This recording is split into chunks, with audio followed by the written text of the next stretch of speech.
December 15th, 1961. 61. Yeah, I always put down whenever I go west. I just put. Is that the Is it- Ontario Cannabis Yeah, store website? yeah. They had over 100,000 orders in the first They ran 24 out. hours. I heard they ran out. Really? They sold out of marijuana. No, not. You know what? I actually believe that. You said but you said you looked at their site. Like what's the prices saying? Yo, it's kind of expensive. Not What's even the gonna price lie. of the O?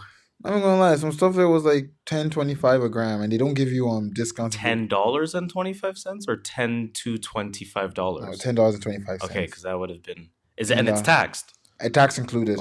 Tax included. Okay, But they don't give you discounts on buying like. so there's no so if you get a O, it's 28 times 10.25. Yes. Yikes. And let me go from price high to low because I know they have some expensive stuff. Like 10.25 was the cheap stuff. Is it quads Like though? Like lemon skunk. Lemon skunk. Okay. How much do you think that should cost at a dispensary? It's regular. That should be like, I mean, at a dispensary, that should be like 180 a O. Okay, well, it's $13.25 a gram. And Okay. let's see what they're selling it. Let's see what package. Let's see what sizes they have.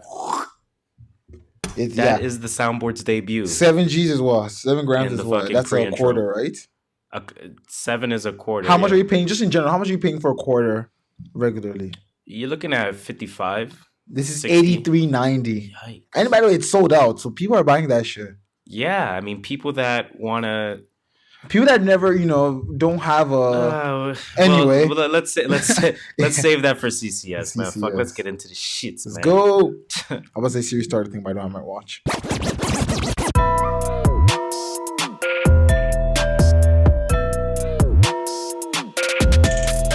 All my peripherals in check.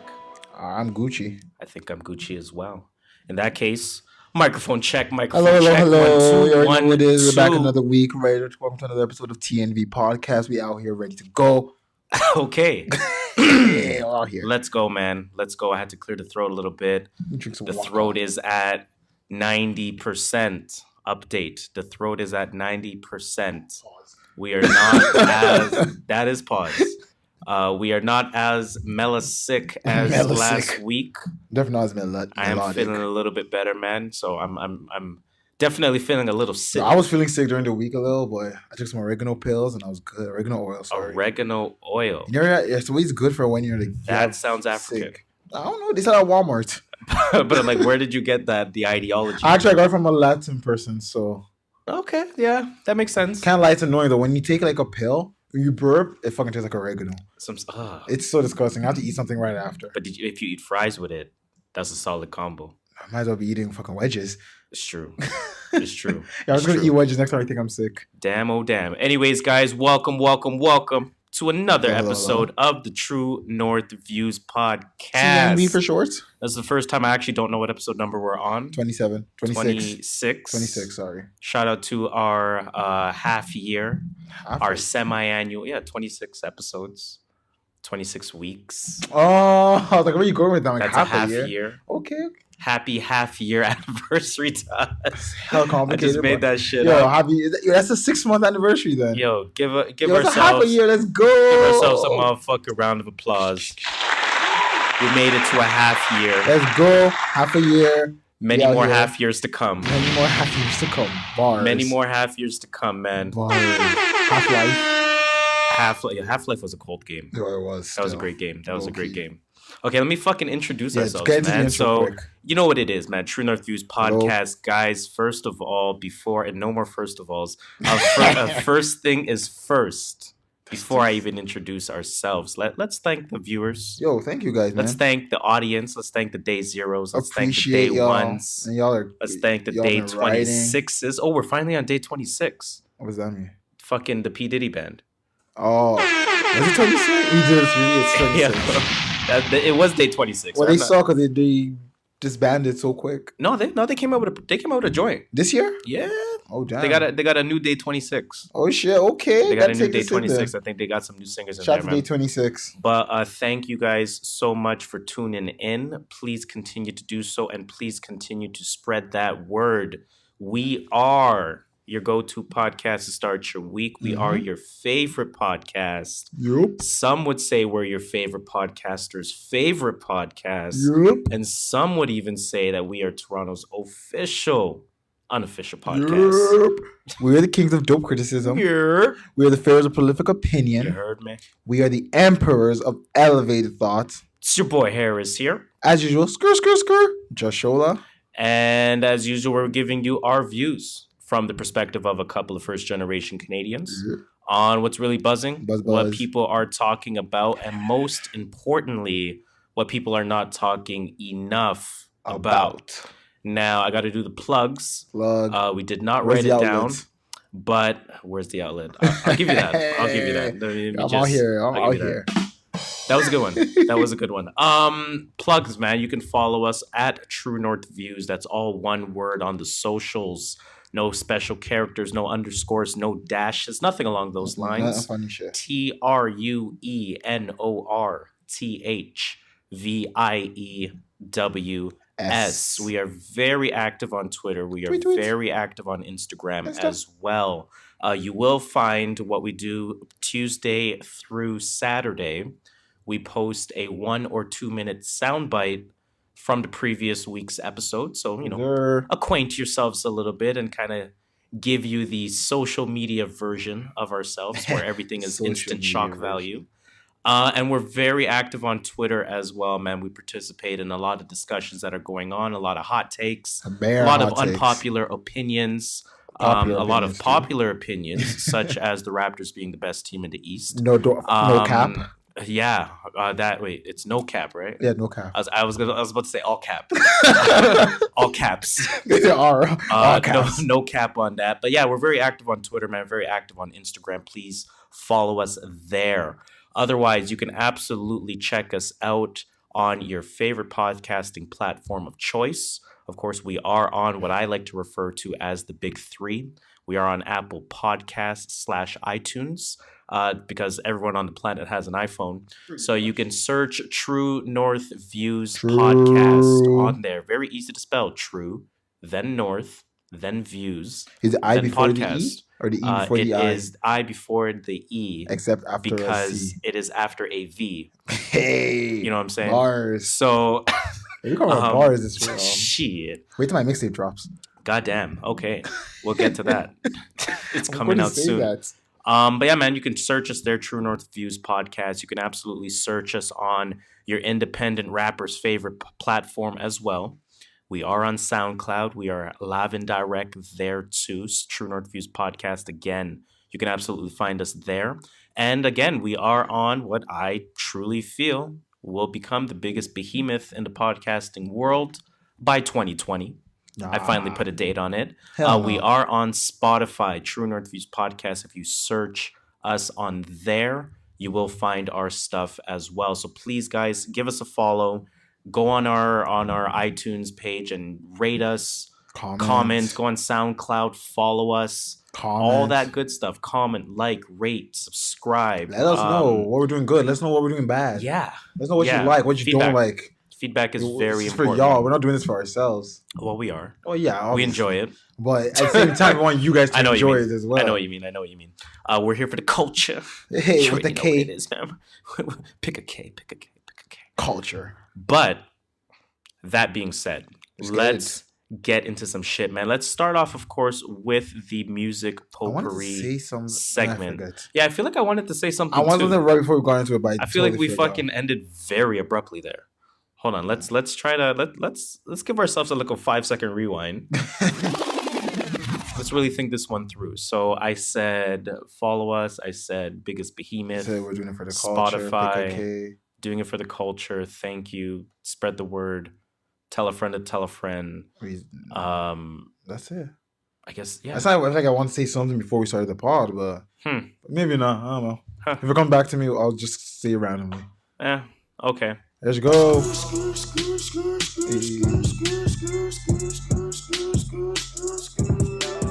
That should always intro our music potpourri. We just literally freestyled that one. So that is going to be our new intro to the music potpourri segment, guys. So welcome, music potpourri. I wonder if it'll dominate today, man.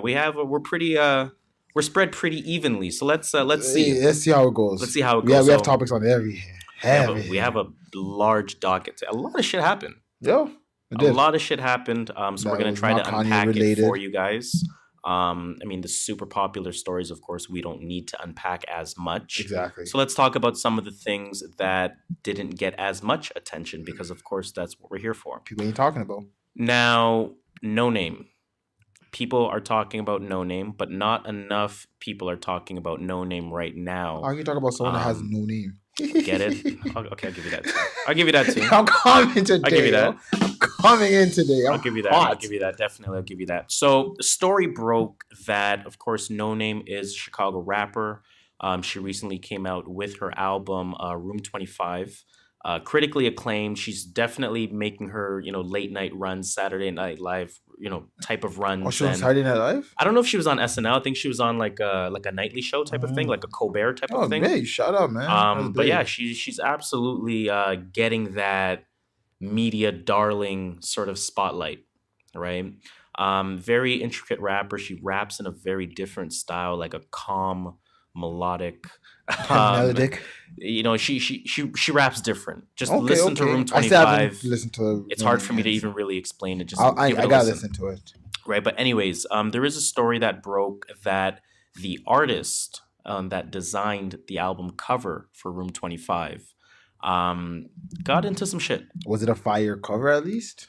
It was a decent cover. Okay. You know what it kind of looked like? And I want to look at it one more time before I say it, because I actually have the perfect comparison. So Room 25, as I load up Spotify, kind of looks like the Huncho Jack cover. The Huncho Jack or the... Huncho Jack, not Quavo Huncho. Huncho Jack. Now look up Huncho Jack on your phone. Let me search Room 25. It ain't far off, fam. That ain't far off. I'm looking at it right now. Maybe it's the same person. I mean, it's a different art style. I doubt it's the same person. Oh, right. Oh, business. Different business. But whatever. Get it? There we go. Your internet's slow. Yo, I have an iPhone 6. You gotta allow this. iPhone 5C. No. Wow. I searched Room 25 images. A board game came up. I thought you were gonna search Spotify.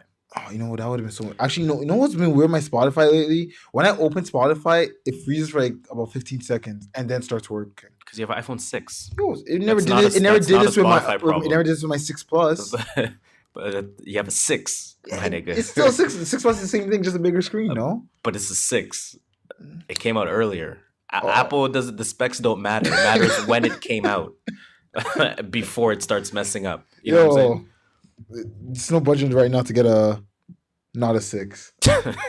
Okay, I see the cover now. You get what I'm trying to say. Okay, I can see the Huncho Jack reference, or in a sense. I mean, again, we're not gonna reference, but I can see it's like I can see the similarities. There we go. But nonetheless, that artist's name is Bryant Giles or Giles. I don't know how to pronounce the last name. Giles.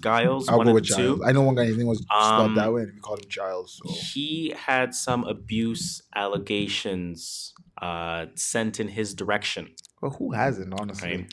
So what Noname did was Noname actually tweeted. She said, in light of recent allegations, this is recent. This is not in his past.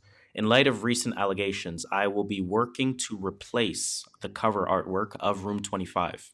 I do not and will not support abusers. I will always stand up for victims and believe their stories.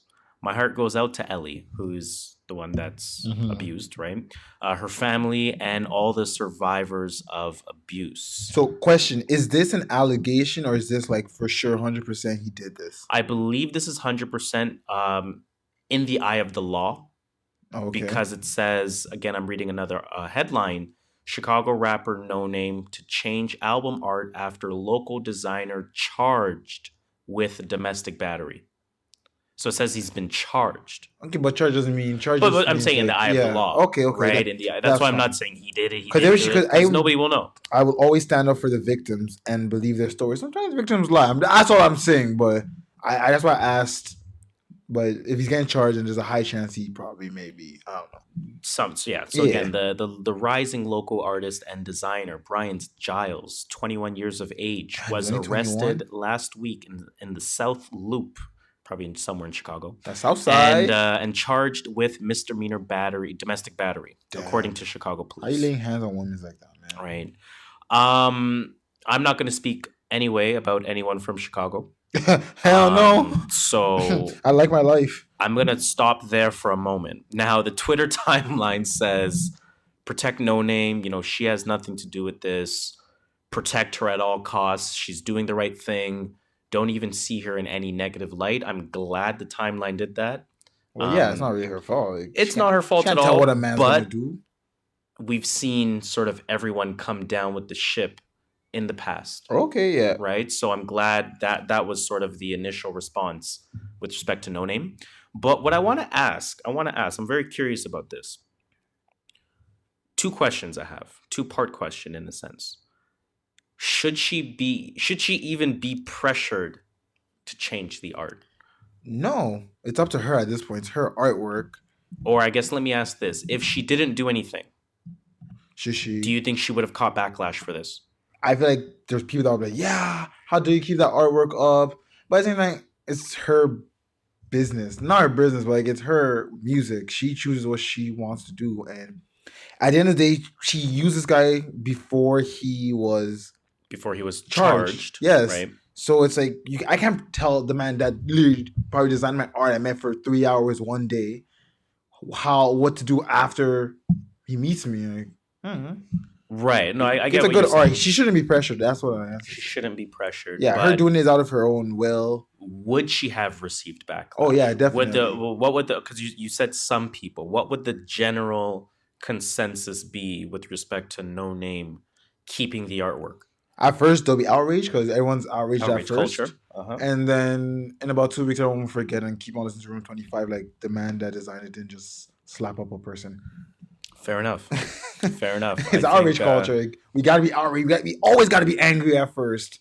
And then 2 weeks later, something else will happen and we'll forget about this. I think that summarizes it perfectly, to be honest. I'm curious about what the new artwork is going to look like. I saw somebody say on Twitter, and this would have been a great idea. They said, Noname, scrap the whole project. Come out with a deluxe edition. You add 2 songs on there, you get more sales. Jeez! Yo, that person needs to work in a damn music add music 2-3 industry. songs on there, maybe shuffle the order a little bit like Kendrick did with Damn on the collector's edition, and boom. You're selling it more. You're selling it more. I wonder how that would work. Hey, I wonder how that would work with People respect have done to numbers. But yeah, I mean, all your old numbers and add it to the new numbers. Now you're doing a new week one. That's what I'm saying. Like, is that how it works? I swear it can't. There has to be rules to this shit. Something, man. I know we are beating the rules, but there's got to be some stricter rules. Nobody knows any rules that are going on in this motherfucking hip hop game right now, The music or in industry the makes their streaming own industry, rules. I should say.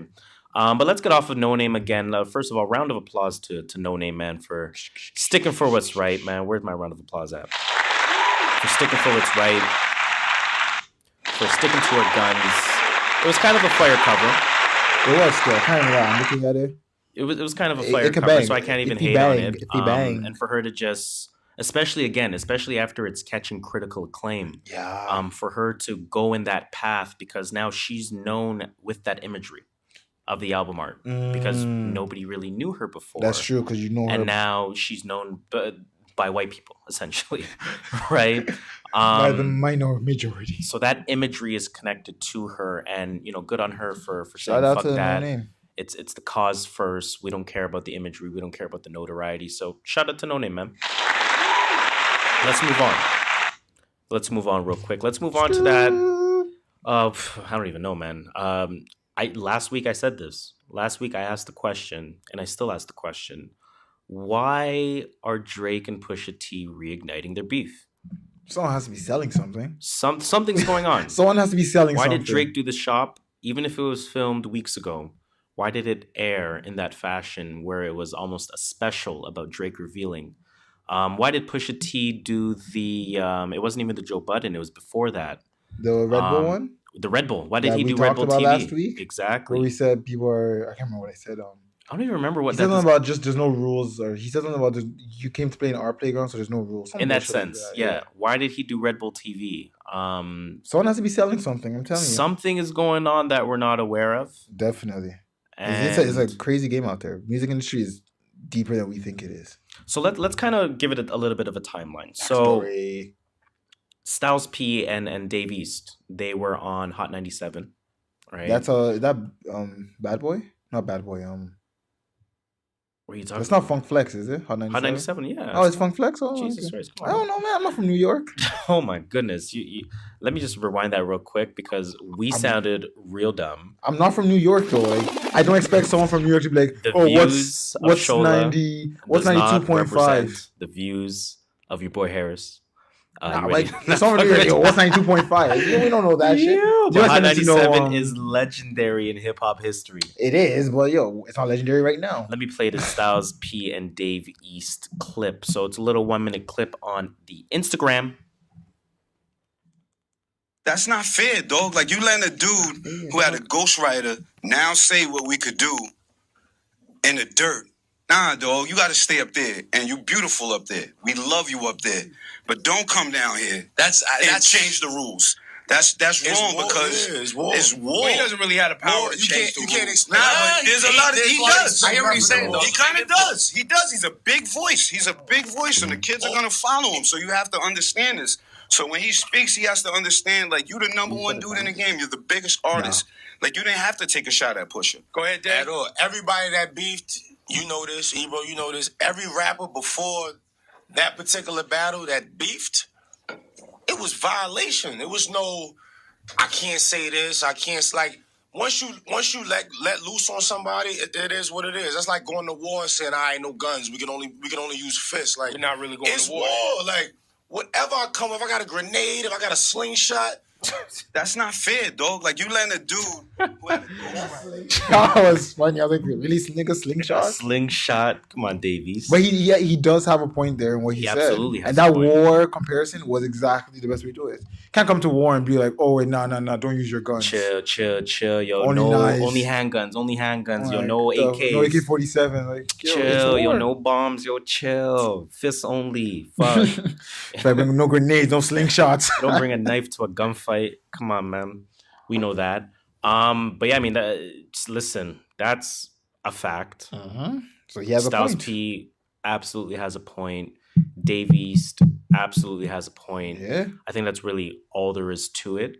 I feel like that was going to catch a little bit more attention until fucking Wednesday happened. And Pusha T was on the Joe Budden podcast. 2 hours. 3 hours. 3 3 hours. hours and 40 minutes. Jeez, that thing was long. It took me all day to listen to that. Oh, I was at work, like throughout the whole day at work. I was listening to it, pausing, listening to it, working. Oh, I was excited, man. When that dropped, I thought it was going to be a Saturday episode at first. Thank God it wasn't. Because the Chance episode was a Saturday episode. Oh. So I was like, I'm down for this new Saturday approach by the Joe Budden podcast where they're shows. Talking to people. This is like waking up. This is my version of waking up for Saturday morning cartoons.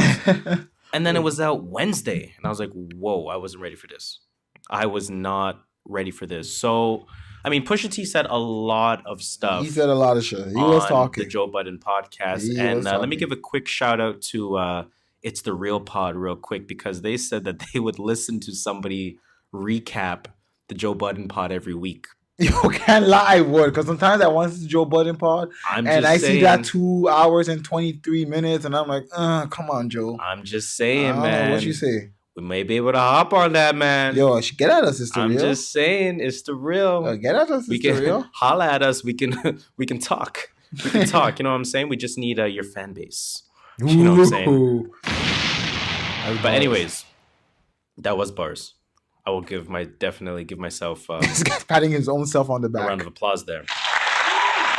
So Pusha said a lot of stuff on there. He said a lot of stuff. I mean, firstly, he said that again. He kind of reiterated there's no rules in rap beef. There is no rules. I don't know if you're saying there's no such thing as too far. It's about who goes there first. Did you see that fucking tweet where somebody kind of did the SpongeBob quotes with the capital letter, small letter shit?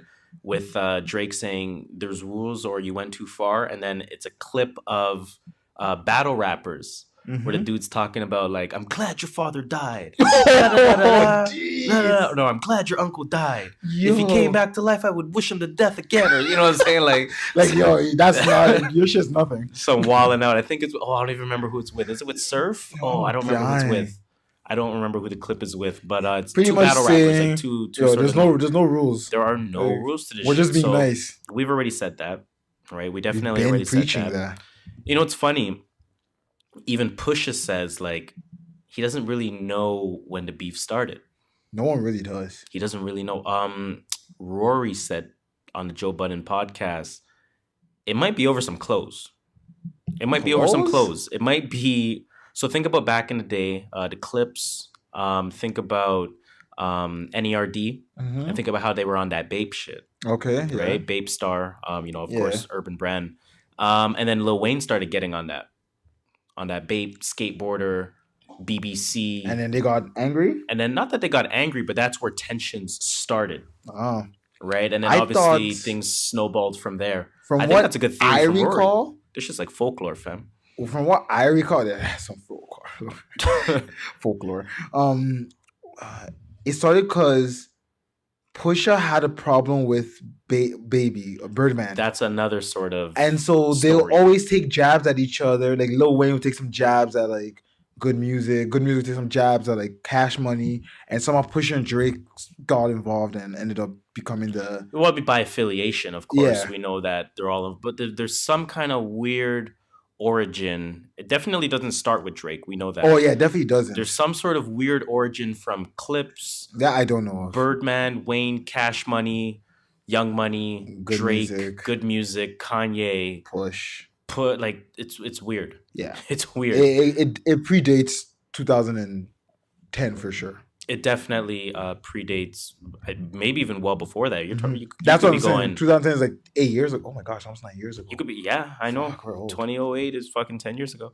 Crazy to think about. Because I remember where I was yesterday in 2008. But nonetheless, Pusha said basically, he gave an example. So he said, like Birdman, for example. Birdman said that there's nobody good on good music except for Kanye. He mentioned that's crazy, which is such a false claim. Anyways, I think there's some good people. Not like excellent top 10. There's a lot of good rappers on good music. There's good performers, good artists. There's a lot of really good artists on good music. So, he mentioned, of course, Drake. Throwing subs in typical Drake fashion. For Big Sean back in the day. Doesn't surprise me. And Pusha basically said he's always going to be that guy that stands up for his team, but he doesn't really know how it all started. Right? Isn't that true leadership right there? Absolutely. You're the president. It's like, I don't know where it started, but you got beef with my people. I have beef with you now. You're the point man. You're the Chauncey Billups of the label. Jeez. You know what I'm saying? So it's like, that makes sense. If somebody's going to come at your teammate, shoot first, ask later. You're gonna exactly. Why you guys beefing? Oh, you stole his shit? Well, actually, I already beat the man though. You're gonna step in, and you're gonna step in as a leader and as a president of the label, as you should. So, yeah, shout out to Push, man. I'm with that. That's some good leadership. He also said some other things, right? So he said, with respect to the beef itself, he said it's where I'm from. It's never personal, right? It's always rap shit because I don't believe nothing. I don't believe nothing. He said, I don't believe nothing. Sometimes the way he talks was so annoying. He used the example with the Wu-Tang and Joe Budden because Budden had beef with them. He's like, real fights happened during that. That's true. Scuffle, beef, whatever you want to refer to it as, right? Real things happened, right? Tupac, Biggie, unfortunately, real things happened, right? But he says, I've never had that. No one has ever tried me like that. Try me. I look at it like competitive sparring, right? He says, I see these niggas all the time at airports, at elevators, etc. It wasn't Pusha the one that gave the story about Birdman? him and Baby in the elevator? And he's like, you good? He's like, you good? He's like, delightful. Delightful. Then they walked out. Whatever Pusha said. So he's like, you know what? I've never taken it as anything other than rap. I truly believe they're harmless. I believe everybody is harmless, right? The way I see it is like a game. Like you go into a boxing match and you don't spar. You better be ready for a haymaker. You better be ready for a jab. You better be ready for a fucking straight hook. It's true. Like It's absolutely true. Like, it's not personal, but like you said, when we're on the basketball court, we're trying to win. very true. And We're then that's trying the to thing. win. Like, you see Westbrook and KD always going at it on the court. Mm-hmm. Always going at it. They're Yeah. always scrapping. They're always scuffling, talking. Each other's ears. Even if Westbrook's injured, yeah, he's talking. First game of the season, I was taunting him from the sidelines. But you know what? I mean, again, yeah, they had their situation in OKC, but I'm sure they still have love for each other. Oh yeah, definitely. They don't want to see each other like fail. They don't want to see each other like. So Suck. that's where it becomes where it's not personal, because at the end of the day, you're not gonna do nothing. Mhm. You're not gonna strike. You're not gonna swing. You're not gonna do nothing. You're not gonna call the shooter. Like, You're gonna say hold me back, but you ain't really gonna do nothing. I don't believe you. You need more people. You know what he called Drake? A new music nigga. Did he? Yes. Well, he is. He is though. That's so funny. He He's like, is. oh, these. I forgot concept, but he said something about, oh, Drake's a new music nigga, and they don't know how beef works or how rap beef works. It's very true. They make their own rules or some shit, and they don't know the rules. You know what I think about? He Like, said some I shit like take that. that back to fucking high school days, bro. Remember how, I mean, no one's gonna care about this, but I don't care. Remember how, like, when we were in grade 9, or you came in grade 10. Yeah. Remember when we were in grade 9, grade 10, there was a difference between the seniors and us. Oh yeah. You know what You're I'm not saying? chilling Like, with you the can't grade. look at them the You're not right like chill- way. You don't chill in the back of the school bus. You can't, Like, back they school get bus was for priority grade 12. seating. You just sit in the front. If they said move and you moved. opposed, No. You don't even oppose. you're not fam. opposing. You just move. You know what I'm saying? Yeah, you gotta save your rep. And then think about the school when we were in 12th grade. Oh, we ran that shit. We didn't run shit. We ran it, but it was so much more camaraderie, Yeah. friendliness. Like we were saying what up to the positivity. grade 9s. The grade 9s where we're laughing with them in that sense. Sitting with us at lunch. Well, I mean, they weren't, but They didn't have the same lunch still. No, they didn't have the same lunch. But there wasn't that I'm that not Yeah. alpha, but there wasn't that. I'm the OG. Like I've been here. Yeah, longer. there wasn't that hierarchy in that Mhm. sense. Yeah, it makes right? sense. So that's kind of what the new game is today, where it's like you recognize some of the OGs to the new people, Yeah. which are your Drakes, your Kendricks, Kendricks, your Coles. again your Coles, even Wale. your young OGs like your Young Thugs, your Chances, things Yeah. like that. But the game itself is so much more It's camaraderie as opposed to opposition now. Like Lil Wayne's doing a song with XXX Extension. In that sense, and not even knowing who he is, Mhm. you know, prior to making that song. Whereas in the past, it would have been like, who's this Who the fuck is this guy? He's not being on my Does album. he have a following, or do I believe in his sound enough for even me to think about him Right. collabing, Mhm. right? But I mean, again, like I think definitely Drake falls in that new music category. He does. But he's mastered it. Hey, I didn't say it's wrong. He's not wrong He's for mastered doing it. that. And I think like nobody's really paying attention. Going back to the Styles P thing for a moment, Styles P said this several times. He said this on him and Joe Budden had a pull-up episode. Pull up. He's said it on Hot 97. Hot 97. He's said it elsewhere. I forget Elsewhere. where. Fucking elsewhere. That's like when Doing that's Migos like when ad-libs. fucking when Quavo said ad lib. Yes, I live. Elsewhere. It's a good one. That is a good one. Where was I going with this? What the fuck did Something I about just... Styles P saying shit. That Yes. Drake is the leader of. What Styles P says is this: Drake falls into the same category as your Dr. Dre's, your Diddy's, your Nick Cannon's, your Kanye's. On what level though? In terms of you Global run the rap success? game to a certain extent, but not as a lyricist. Okay, yeah, I see what you're You know what I'm saying? It's Diddy, it's Dr. Dre. Like you know them it's- in the it's- rap game. It's You Drake, it's Kanye. You know of their history. You know of their. but yeah, their they're history, not they're but they're a not- whole different type Section. of legend than Jay-Z, Scarface, Nas, Yeah. fucking even throw Snoop in there for the West Coast. Yeah, It's yeah, a whole different I type of agree. legend than those types of people. You know what I'm saying? It's like they're known for like the front office. In that and sense. then those other guys are known for like being on Although the courts. Jay-Z kind of is the anomaly and fits Yeah. every category. There's always going to be outliers in every Of course. situation. But I'm just Definitely saying the like that's the anomaly best there. way I can think of it. There's a front office staff and then there's the basketball players. LeBron is legendary as a basketball player. Or you know what I compare it to? I compare it more so to the average player who became a great coach. Think about the Luke Waltons. Okay. Think about the Steve Kerr. What's Triangle Offense's name? Phil Jackson. Think about the Phil Jacksons, Steve Kerrs. They were never great players, but they became the Drakes. They became the Dr. Dre's. They became the Kanye's. Whereas the LeBrons and the KDs are going to go down as... Those are the Jay-Z's. Yeah. You know what I'm saying? Those are the Nas's. Those are the people that are going to be remembered for the craft itself as opposed to success in the craft. You know what I'm saying? That was... Okay. Yo, the mind is sharp. Ooh. He's not melodic today. Damn. Melodic. Mind is motherfucker. Yo, give myself a motherfucking round of applause. I'm talking about 40. I told him my kids will be there. I sent the pictures of my kids.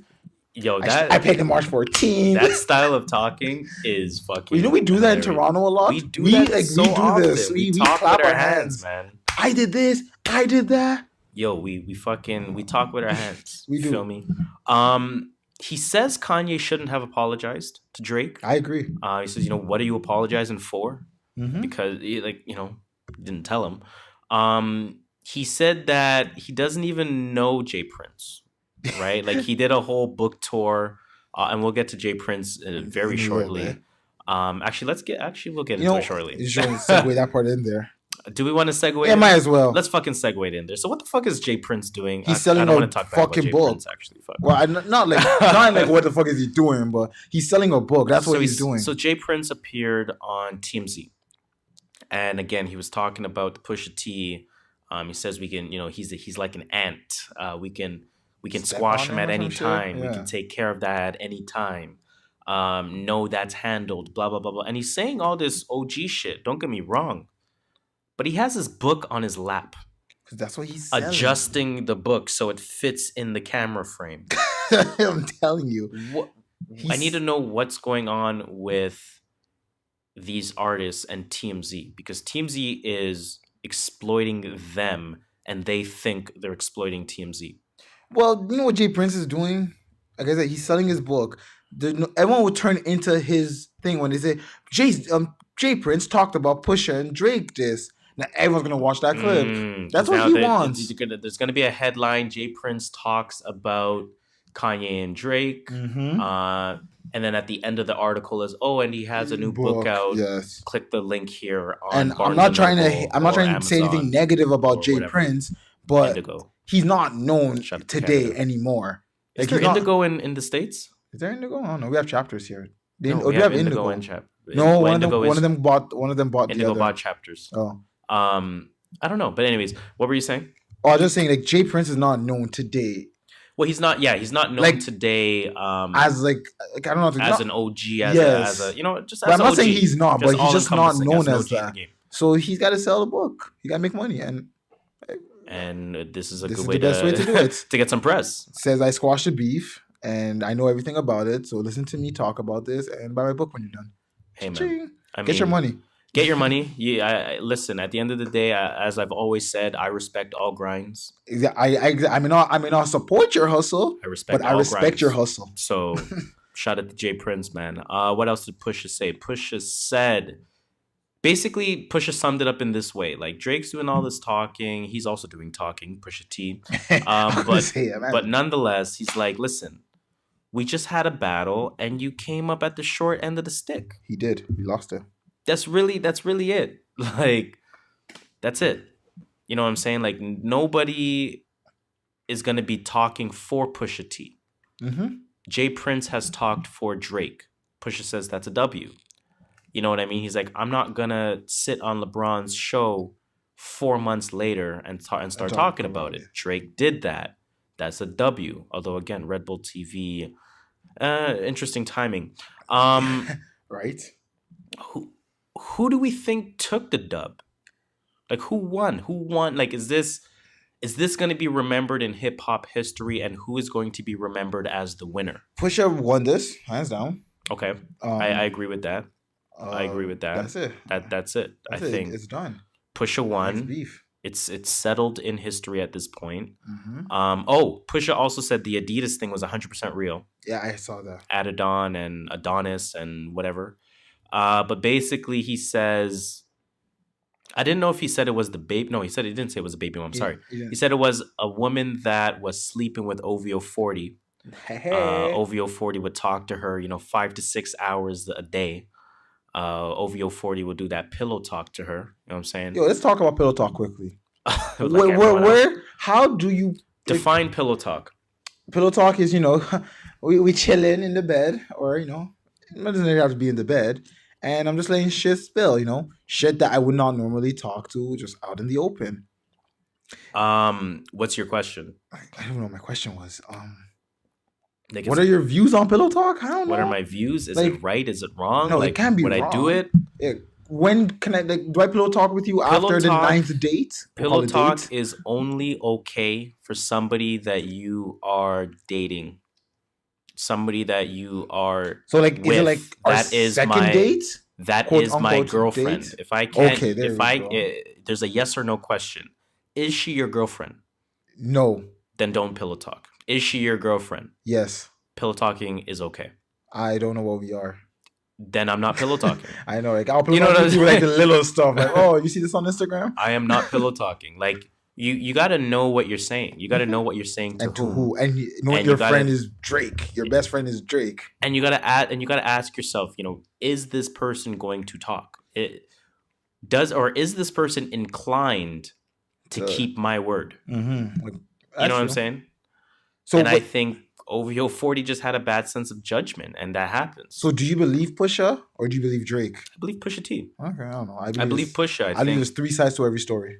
Yeah, Pusha's, Drake's, and the truth. I mean, we'll never know what the truth is. What do you think? What do you think happened amongst this entire storyline? I don't know, man. I think someone did tell Pusha, and Kanye might have corroborated the story, saying, yes, I heard, or, oh yeah, he did play me that, or he did say, like, I feel like it's a little bit of both. Like, okay. There is truth to both of them. Okay. Like, he might have called Kanye, yo, Kanye, I heard Drake has a child. And he's like, yo, remember after he left Wyoming? He told me that too. And he's like, that was his confirmation that, okay, Drake does have a child. I feel like that's how it went. See, so, I mean, what did Drake say on the shop? Did he say he sent Kanye pictures, or did he say he had a conversation with him about the son and the troubles with the baby mom? He said, I showed him pictures. He said, I showed him? Yeah. He's like, I paid him March 14. I showed him pictures of my baby. I talked to him about me and my baby mama's, problems and troubles or some shit like that. He gave me advice. Drake. that Drake friggin' clap is funny as shit. What else? So I mean, again, just going back to the girl that OVO 40 told, excuse me, Pusha T was like, you know what? I don't think that she cares for him. She didn't really know what she was getting into by spilling that information. She wasn't aware of sort of the warfare that was gonna insinuate from it. Mm-hmm. Basically, she wasn't trying to kill anyone. Right? Well, fair enough. Pusha also speaks on. So I mean, we know that Drake was in Wyoming with Kanye. They were working together. And that's, of course, where a lot of this is stemming from. Pusha says he's not allowed in the studio when Kanye and Drake are recorded. Okay. Right? Fair so enough. he says, maybe it's not that he's not allowed, but what he's also said was that he doesn't play neutral. He doesn't play like, fine, whatever, I'll sit in. Yeah. Like, you guys are working together, so I'll be cool with it too. He's like, I don't like Drake. I don't like Drake. Yeah, like I know which side I'm on, and I'm not gonna promote the other side in any way, shape, or form, right? So maybe he was just using arbitrary dates, but he was like, you know what, I was in Wyoming from the 1st to the 7th, and then I'm saying, okay, later, I fly back out, and all of a sudden Drake is in Wyoming on the 8th. So our paths can't cross like that in that sense. Full day right? difference. We know that Drake put out a hit for info. I actually believe that. Not a hit. No, like it's factual. It's not even believe factual? or not. Oh, okay. So Drake put out $100,000 for a hit. You keep on saying hit. He didn't try to kill them. Anybody that had information on Pusha T, did you hit the tapes? Yes, I did. Yo, that is crazy. That's fucked up. Let me ask you, if somebody put out $100,000 for info on an artist, are you spilling? Depends on who the artist is. It's an artist you don't like. Oh yeah, I'm spilling. You're extra spilling? tea. Extra tea. I'm like, yo, when he was 6, he did this. When he was 7, he stole from the convenience store. Yeah. When he was 8, his book bag rubbed on that woman's ass. That's fucking Trust hilarious. me, I'm saying everything. Yo. I'm spilling every tea. I'm like, yo, this is where his mom lives. This is where his dad lives. This is where his grandma's buried. Yo, I'm telling everything. That's fucking so For funny. 100K? Oh, fuck. Pusha T basically said that somebody that used to be close to him. It wasn't I the suppose. DJ, the tour DJ for the clips, he said. Even before that, somebody that used to be close to him, somebody that was invited to his wedding, somebody who he went to their wedding. So this is somebody that is legitimately close to him, a female. I forget her name. Oh, that one, yeah. She fell for it, and she tried to provide dirt, and he says he's not concerned because he has nothing out there. A few things. A, he doesn't have anything out there, and B, there's no info that's going to end your career. Like that really narrative of ending careers to him is just funny. I agree with that. I don't know what can you say to end someone's career? Nothing. Like unless the person literally killed someone and is hiding the body, what are you going to do to end their career? Even then, that won't end their career. That probably just even hyped them up more. Right? And let's use the example and oh man, I debate using this example because I don't want to speak on those that have passed. Use it. Let's say XXX was convicted. Okay. Right? They were felony charges, if I'm not mistaken. I don't know much about the charges. But nonetheless, everyone knew the storyline. Yeah. Right? Let's say he was convicted and he was guilty, and in the eye of the law, that means you did it. Yeah. Right? Whether you've actually did it or not. You know what? I don't want to speak on X. I don't want to. So let me rewind that real quick because I have another example. Actually, we'll speak on X LeBron James. Oh, you're LeBron James. Yo, you know when your finger just slips? Fuck. Let's try that again. LeBron James. Another example. Fabulous. Oh, yeah. Right? That's a good example. Federal charges. Mm-hmm. For 4 felony counts. Remy Ma exposed that 2 of them are nonsense. So 2 felony counts. Okay. Because 2 of them are like threatening. Threatening 2. Threatening is... And then the actual thing. Yeah. Threatening 2 and then the actual thing. So it's like 2 times 2. Wait, there's someone that got charged with attempted murder and then they get charged with murder? Have you seen that before? I've seen that once before. Yeah, so I don't know. It's so weird that I don't know the people do legal that. system. But then they end up dropping the attempted murder and just charge you for murder. Back to my point, because I'm going to forget it before I say it. So if Fabulous is convicted, is he canceled? No. Well, he has to be. I don't think he's canceled. No, he shouldn't be. But with cancel culture... I think he will be canceled amongst a lot of people. Mm-hmm. But I don't think he will be canceled as an artist. Oh, definitely not. Look at Chris Brown.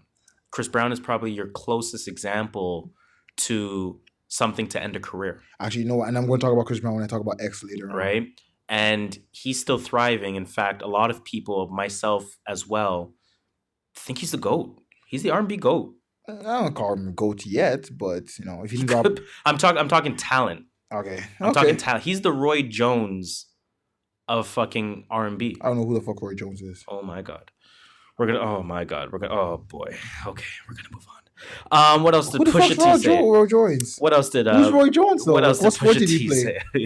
But Roy Jones Jr. is the most talented boxer of all time. I don't watch boxing. You know this. Moving on. I only watch Floyd Mayweather and...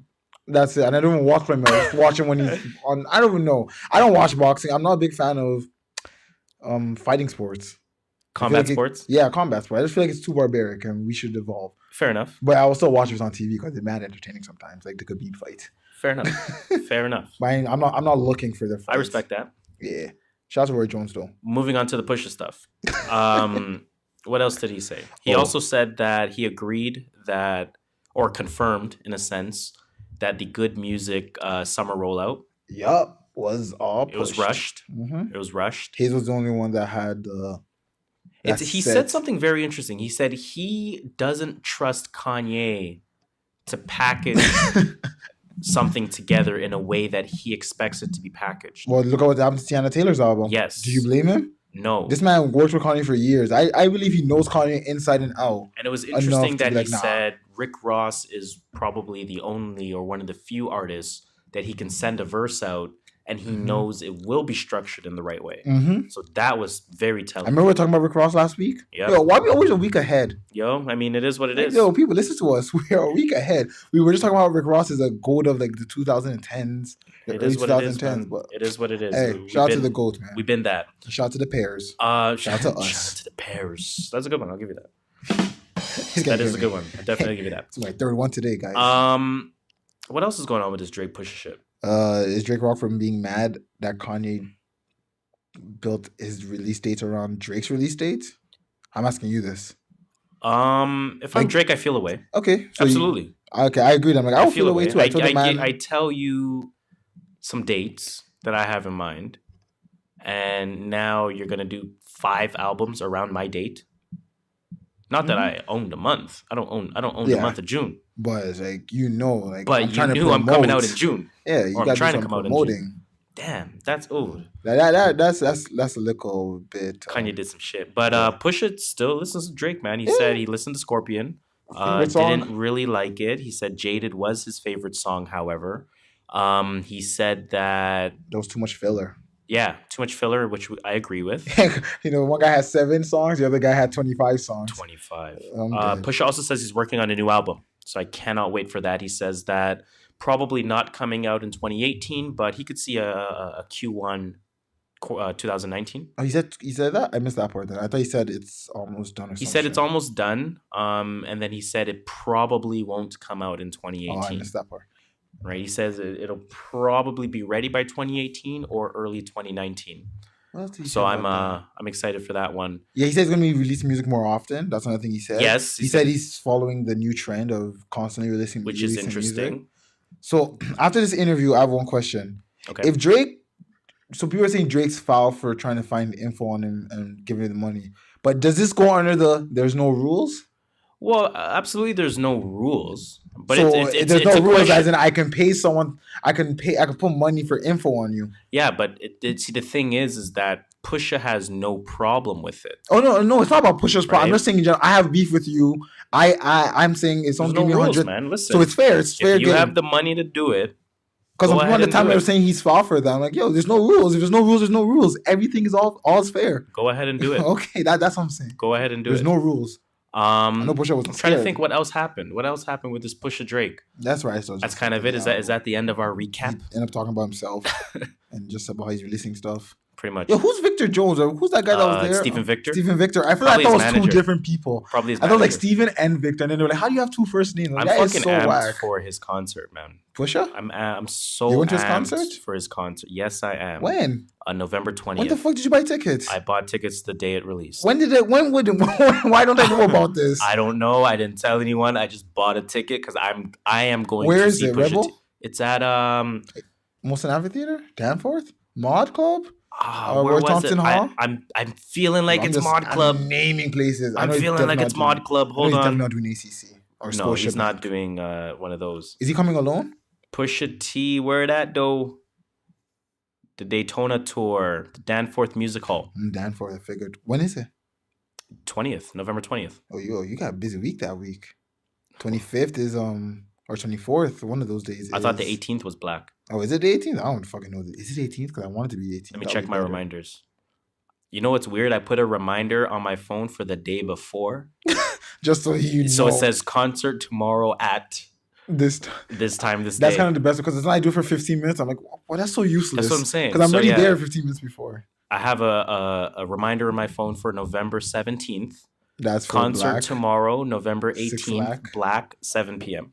Okay, that's gonna be a sick concert, bro. And then the 20th is Pusha. What And then I'm days? seeing J-Rock on the 12th. Jeez, again? Oh, Oh, my because now it's God. gonna be him like alone, like a solo And then tour. you know who might come out with him? Fucking Reason. Oh, I'll get into that. I'll get into that later on. We I got definitely will get into that later on. Where do we want to go next? time. Talk Go. about this Rihanna shit as I get the charger for my laptop. All What's right. going on there? Rihanna declined the Super Bowl. LIII. That's 53, guys. For you guys that don't know, 53. 3 eyes. Halftime show in support of Kaepernick. Now, for you guys that don't know, I think about 2 years ago, the NFL changed the rules for the Super Bowl, and rather than them paying you, you have to pay them. And a famous line by one of our favorite artists, Jay-Z, Fuck the Super Bowl. You need me. I don't need you. And that's how a lot of these artists feel. And a lot of artists feel like they are not making any money from performing the Super Bowl because, like, what, white people? Like, let's be honest, they ain't fucking you from before. They ain't fucking with you now. Super facts. So pretty much, the pop star reportedly declined an offer to headline. You know what's funny? Before I even continue the story, is that they say, "Oh, you have to pay, but we'll ask you if you want to pay to perform at our show." What the fuck? Who does that shit? Yeah, I don't understand that at all. Like, hey, Rihanna, do you want to perform at our show? By the way, here's how much it will cost. Here's how much it'll cost you. What the fuck? I'm not trying to do that then. I saw somebody that tweeted, and this almost put me in a somber mood a little bit because, so of course the story being Rihanna rejected because of the Kaepernick shit. Somebody tweeted, Rihanna rejected because she has nothing to promo. And I was like, oh, fuck. They're like, why would Rihanna pay a price to have nothing to promo? And do you agree with that? No. She did it for Cap, motherfucker. Don't tweet that shit. Was the person of the Caucasian descent? No. It was one of those, like, common sense type of things. Man, get the hell out of here. Don't piss me off. This does piss me off. Declined an offer to perform at the headline to offer to headline the Super Bowl 53's halftime show in support of Colin Kaepernick, a source told Nicholas Huntsman of US Weekly. The NFL and CBS really wanted Rihanna to be next year's performer in Atlanta. She's not from Atlanta. They use Quavo and Migos. In Atlanta. Yeah, no, I'm saying they should use Quavo and Migos in that situation. They're not going to pay. They're not stupid. Joking. They offered it to her, but she said no because of the kneeling controversy. She doesn't agree with the NFL stance. Maroon 5 was eventually listed as a headliner for Super Bowl 53. You know who's performing Maroon 5? Maroon 5. Who's performing? Cardi B? Cardi. Is she, like, confirmed? 100%. Cardi. It's her and someone else too. There's one other person. Let me find the person quickly. But Cardi just are you on Khalid hopped on that. She's like, fuck that, I'm still performing. Right, motherfucker. Cardi's all about the money. Let's not forget that. Are you on do you pick Think side on this, Rihanna? I'm definitely team Rihanna on this. Listen, the queen has spoken. Rihanna can do no wrong. Anything Rihanna says is gospel. So listen, if Rihanna says I'm not performing at the Super Bowl because of Cap kneeling, I am not performing at the Super Bowl. Then she's not performing because of Cap kneeling. They need her. She doesn't need them. Like Jay-Z said. Shout out to Rock Nation. For my Super Bowl, y'all need me. I don't need you. I think that's really all there is to it, man. Like, yo. What's Rihanna dropping this reggae tape or whatever she dropped? I've been waiting for this. Whatever Rihanna comes out with next is the album of the year. Yeah, she's gonna do us. You think she's gonna do a surprise drop? Or she's gonna have like at least one single. She Anti a surprise drop? No. She performed and she had like 3 singles off that. Oh yeah, bitch, better have my money. That was one of the singles. That was on Anti, wasn't it? That wasn't on Anti. Chill. That wasn't on Anti? Bitch, better have my money was not on Anti. Okay, then Anti was on Anti. Yeah, I don't think so. No, there was a song called Anti on Anti. I don't think so. Yes. You're bugging. Yo, I know I didn't check Spotify real quick. Oh, I always never check Spotify. I just went on Google. Anti Queen Riri. Anti Deluxe. Queen Riri. Nope, no song called Anti. Really? No song called Anti. I saw the song Anti. You're definitely tripping. Like I know Same Old Mistakes was a big song because it was a cover of the Tame Impala song. Was Desperado on the radio? Desperado, I mean, Work obviously. I've heard Desperado. Work was there. Yeah, Work. I'm trying to remember. Let me see. Composition, title of the track. Love on the Brain, I think, became a late single. If I wasn't Love on the Brain. If I'm not mistaken. Jones, Kiss It Better, Work, Desperado, Woo. Great album. Needed Me. Yes, great album. This is such a great album. Never Love on the Brain, Higher. There was a song called Anti? Damn, no, I'm tripping. I must have been looking at the album name the whole time. Definitely tripping. You know when you look at the album name, definitely. You're looking at one of those when you look at the album name. I know those ones, especially when you don't like fully recognize it. Yeah. I hate that. I feel like that's what was happening. I was probably around the time I just got Spotify. I was listening to Nav, and there was a song called Nav by Nav on his album called Nav. Oh, so you said Nav. It's just mad Navs on your screen. I'm bent. Hella annoying. I'd be cheesed. I low-key was. I'm not gonna lie. Let's get into the new music report. New music. Where you know what we need to get? Remember? Oh, did you watch 106 religiously? Not like for like a month. Fuck. Okay. So back in the day, I'm talking AJ and Like, Free 106. Okay, see, I just started to like Terrence J and Terrence and Roxy. Roxy. Yeah. So back in the day with fucking AJ and Free when they do the new joint of the day, right? No, not even new joint of the day. This was back when Freestyle Fridays. I'm not even talking 106. You know what I'm talking about? Remember BET behind the scenes when they were recording the video? Yeah. So they would show you, I think, the 2-3 days that it takes to record a music video. Yeah. And they would do the world premiere. World premiere. And they would go, world premiere. I know that sound, though. Premiere. We need that for the new music report. New music report. New music report. We gotta work something. We'll workshop something. We are working on something.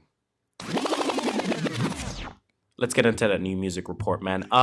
This has been a fucking week of music. Oh, I see what you did there. Right, so give her someone those. That's a good one. That was actually a good one. It was a week, to be honest. It was a very week in music, man. I was hyped for Juice WRLD. Let's go in order. So yeah, I guess that was probably the most anticipated one in a sense. Future Juice WRLD, World on Drugs. Let's have a quick convo about this because I got nothing to say about it. First of all, it's too long. Like I always say, this hype train. We love y'all. I love y'all. I'm one of the founders of y'all, man. I respect y'all. Y'all do one thing, but don't make me listen to 19 tracks of you. To me, like you shouldn't give me more than 10. This project is a 10 times worse version of what's Juice WRLD shit called? Goodbye and Good Riddance. Goodbye and Good Riddance. It didn't even sound like Goodbye and Good Riddance. But like you know what I'm saying? Like they didn't give me anything. That's exactly what I was going to say. I didn't feel like any of them showed me something they can't do. They haven't done before. Like I felt like you got. So okay, and we talked about collabs way back. When certain artists collab, they bring something out of each other. Yeah, that's the whole point of a collab. I feel like Future and Juice WRLD take something away from each other. I feel like Future sounds worse than Future by himself. Yeah, I agree. I feel like Juice WRLD sounds worse than Juice WRLD by himself. I agree. So why would I want this? I don't know. It did not fit both their styles. They felt like they have two opposite styles and it showed right here. Like, yeah, I mean this wasn't it. There were some decent tracks. Listen, you can bob your head to it. Like I said, I give the first three and the last three. Those are the only tracks I would say to take in. The rest of the tracks, taking anything else, throw that shit away. You can bob your head to it, but that's about it. I definitely didn't finish this album. I finished it twice. Let's be honest. I like Juice WRLD. I'm never gonna lie. He did his thing. I felt like Juice WRLD carried the album, to be honest. But then again, Future is such a he's not dominant. He's not a dominant voice. Yeah, so like when he's like with someone, like that person always seems to carry it. Just and that's almost by design. Right, like that's Future. Future's not there to try to overtake your track. But then don't do collab albums then, because like, I mean, What a Time was still decent. That was decent, but if it sounded that, but What a Time always felt like Future featuring Drake on every track. Or you mean Drake featuring Future? No, it felt like it was all Future beats, it was all Atlanta. Right. Yeah, you're right. Yeah. I mixed that up. Young Thug was a waste on this. I was so mad. Yes, Young Thug was a super waste. Young Thug feature. I got cheese there. Let me see. Standouts, the first three: Jet Lag, Astronaut, Fine China. Literally, when those three came out, I was like, okay, this album might be something. And then it just got worse. Red Bentley was the Young Thug song. That was a waste. Oxy, that was the one where he did that la-di-da-di-da voice the whole song. I didn't listen. Like, I didn't make it that far. Feature. It was, you know that thing he did in la-di-da-di-da? Yeah. He did that the whole song. That's sick. And now that's hard. I want to bump that. What's that one called? Oxy. It's not, because that's hard. When you did for like that, it was fun because you only did it for like 30 seconds. I don't hear this guy do it for 2 minutes. That's fucking hilarious. You know when La Di Da Di first came out, I hated that part. La Di Da Di Da. I hated that part. And then I started loving that part. Like I was late on loving that part of the song. Because, you know, I liked the rest of the song. You did. Right? So it's like, I hated that part. I got nothing to say about Future, Juice WRLD. I'm not even going to rate it. Nah. If you want to listen to the first 3 songs. That's all I'll say. And listen to the Nicki Minaj feature just because it's Nicki Minaj. And I'm going to always say listen to Nicki Minaj. Yep, that's true. But other than that, like, you're not missing anything by not listening to this. I did not make it that far. And it'll probably be out of my rotation by the end of this episode. What else is on? I mean, what else came out? Lil Yachty, Nothing to Prove. Nigga, you have nothing to prove because nigga, we ain't trying to wait for you to do something. What I will say about Lil Yachty is this. I mean, he seems to have found a little bit of a pocket, right? He seems to have developed his own sort of sense of style, sound. And I kind of compare him when you think about new age rappers, or as you call them, hype train niggas. Let's go, hype train. When you think about them, Lil Yachty to me is kind of like the Joey Badass in a sense, where it's like you recognize him as one of the best in the hype train category, but he still kind of stays in his own pocket. Yeah, Joey Badass Joey Badass is not chasing a hit. He's not. He's just rapping. You know what I'm saying? Yachty doesn't seem to sound like he's chasing a hit.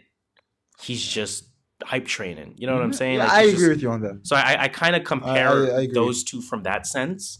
I like the Yachty Juice WRLD track. That song was heavy. I love that back and forth between them. They had a good one. It was like a Davey Styles. That's actually what it reminded me of when I thought about it. Like, damn, dude, Davey Styles has some shit like this. I was like, okay, I'm not mad at this. My thing with Yachty is I like Yachty, but I like him as a feature. I don't want to listen to a whole.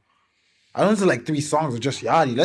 This is just me. I like Yachty when he's featured. This guy featuring Lil Yachty, and Lil Yachty comes in with his 1 minute 30-second verse, and we're out.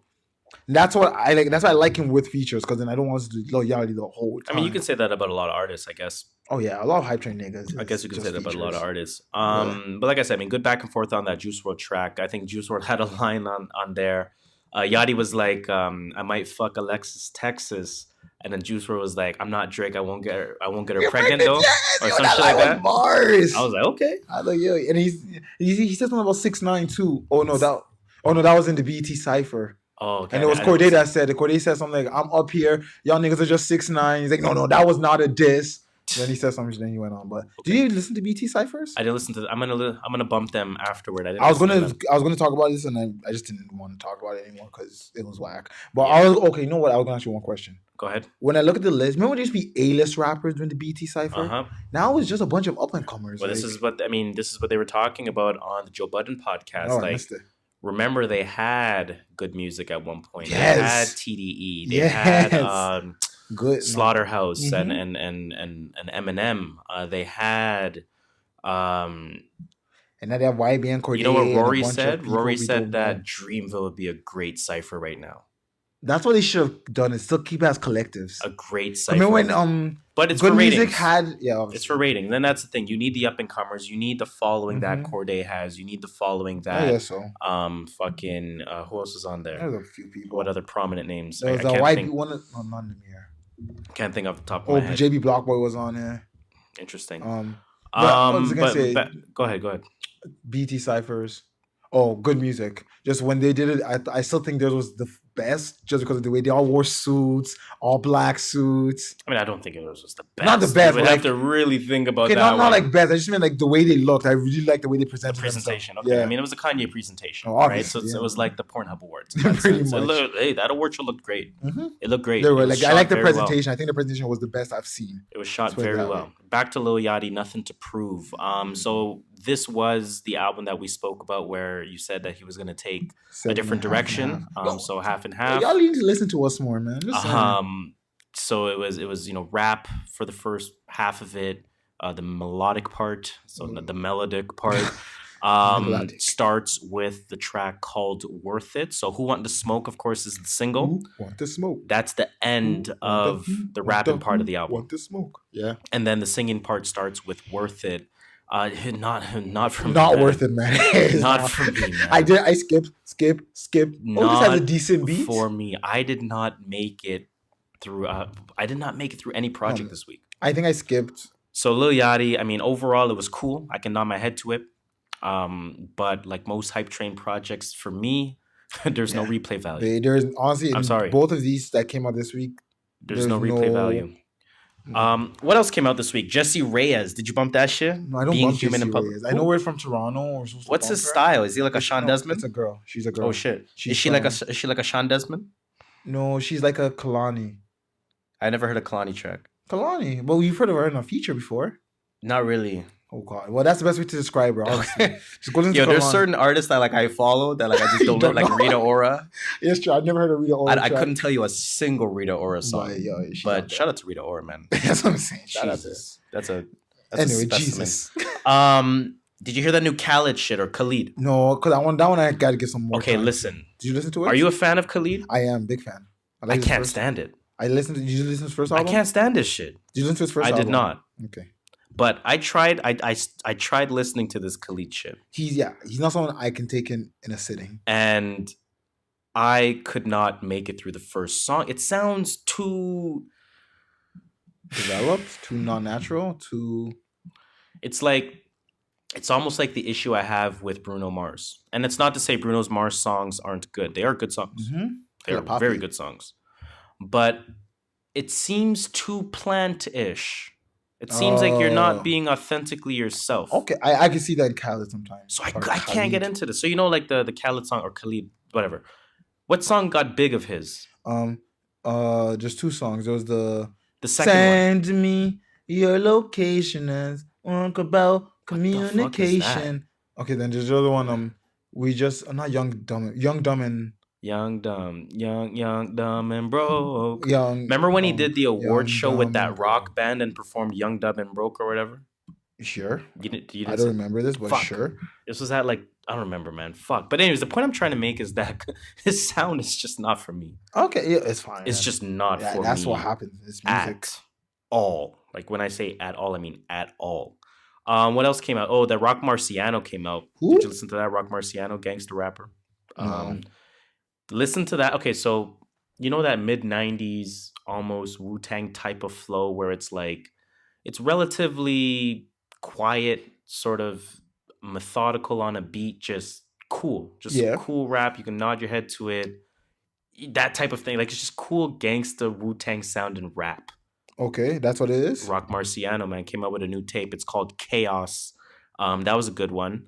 What else came out this week? NBA YoungBoy been coming out. with Yo, stuff. honestly, I fuck with YoungBoy. I'm not gonna lie, but I can honestly all the stuff he's been coming out with. It's way too much. I can't follow that at all. That's way too much. Your girl Asian Doll came out with a new project. Yo, you know I had to bump that.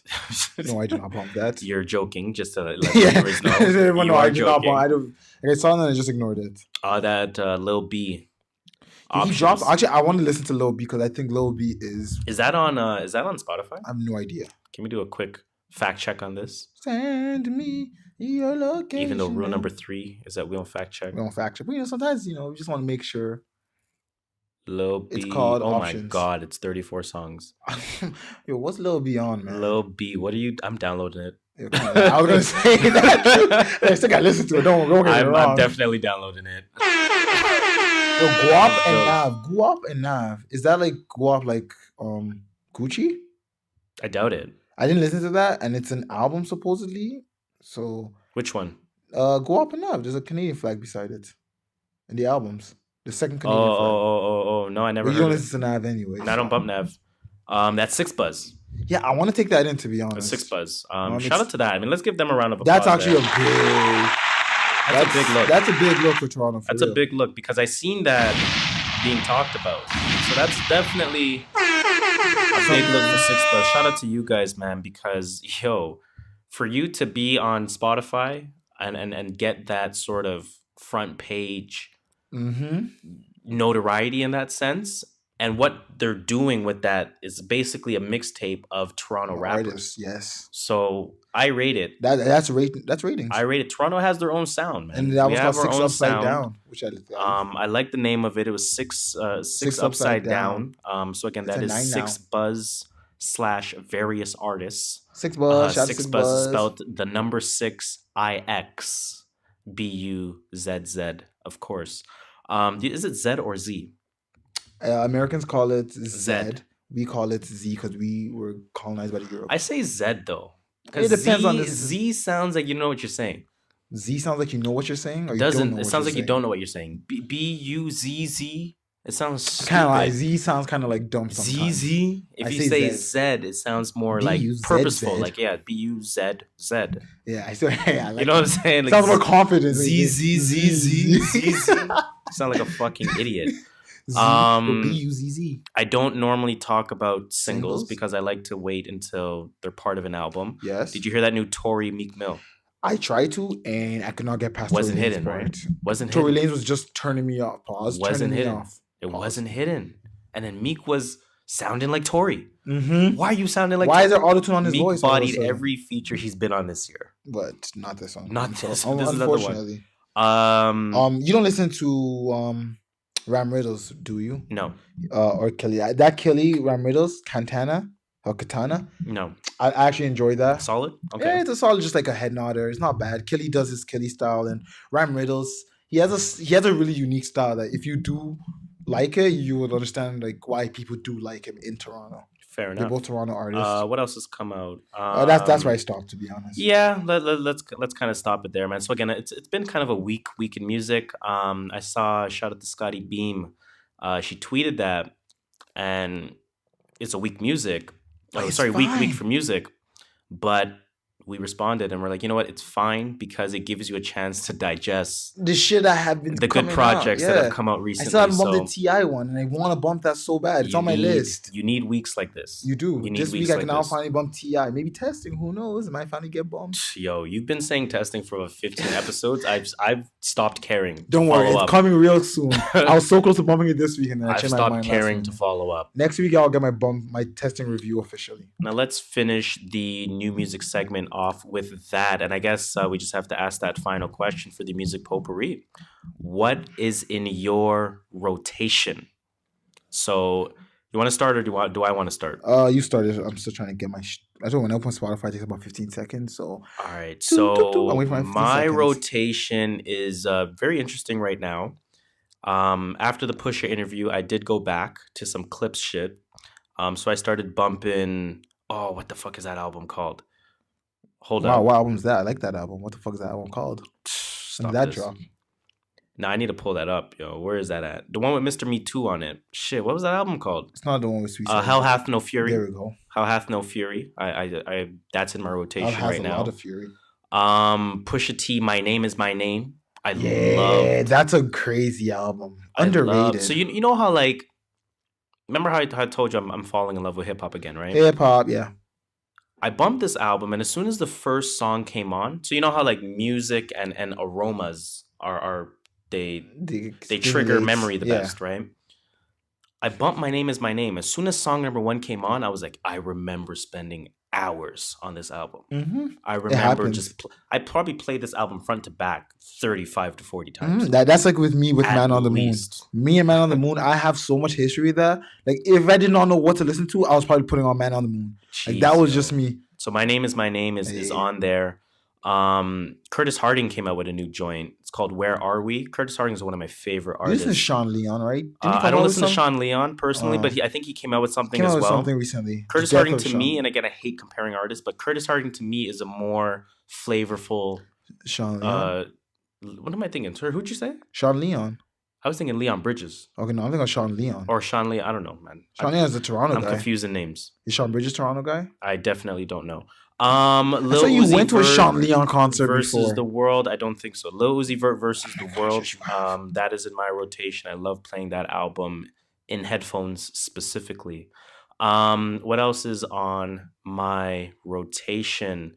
I went back and bumped Apologies in Advance, Sylvan LaCue. Again, Sylvan one of my LaCue. favorite albums of the year. Oh, Saba, Care For Me. Definitely on my rotation. And oh my goodness, that's definitely a top 10 Yeah, project of you the said year. Saba. You listened to Saba last year. I did last week.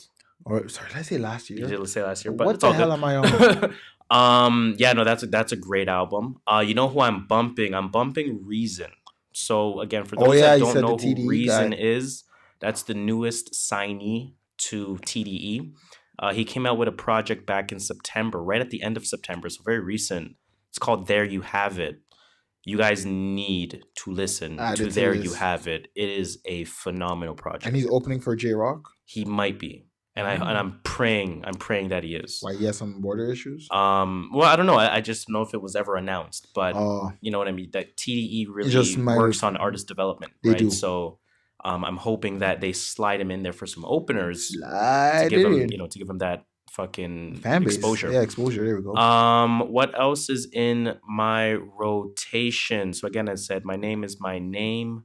What else is in my rotation? My rotation's kind of weak right now. Let me check my search history. My rotation's hella weak, but check my search history. Oh, my search history is even worse. I'm gonna leave it at that. That's in my rotation right now. A couple Rick Ross albums. Daytona. Let me keep going for a second.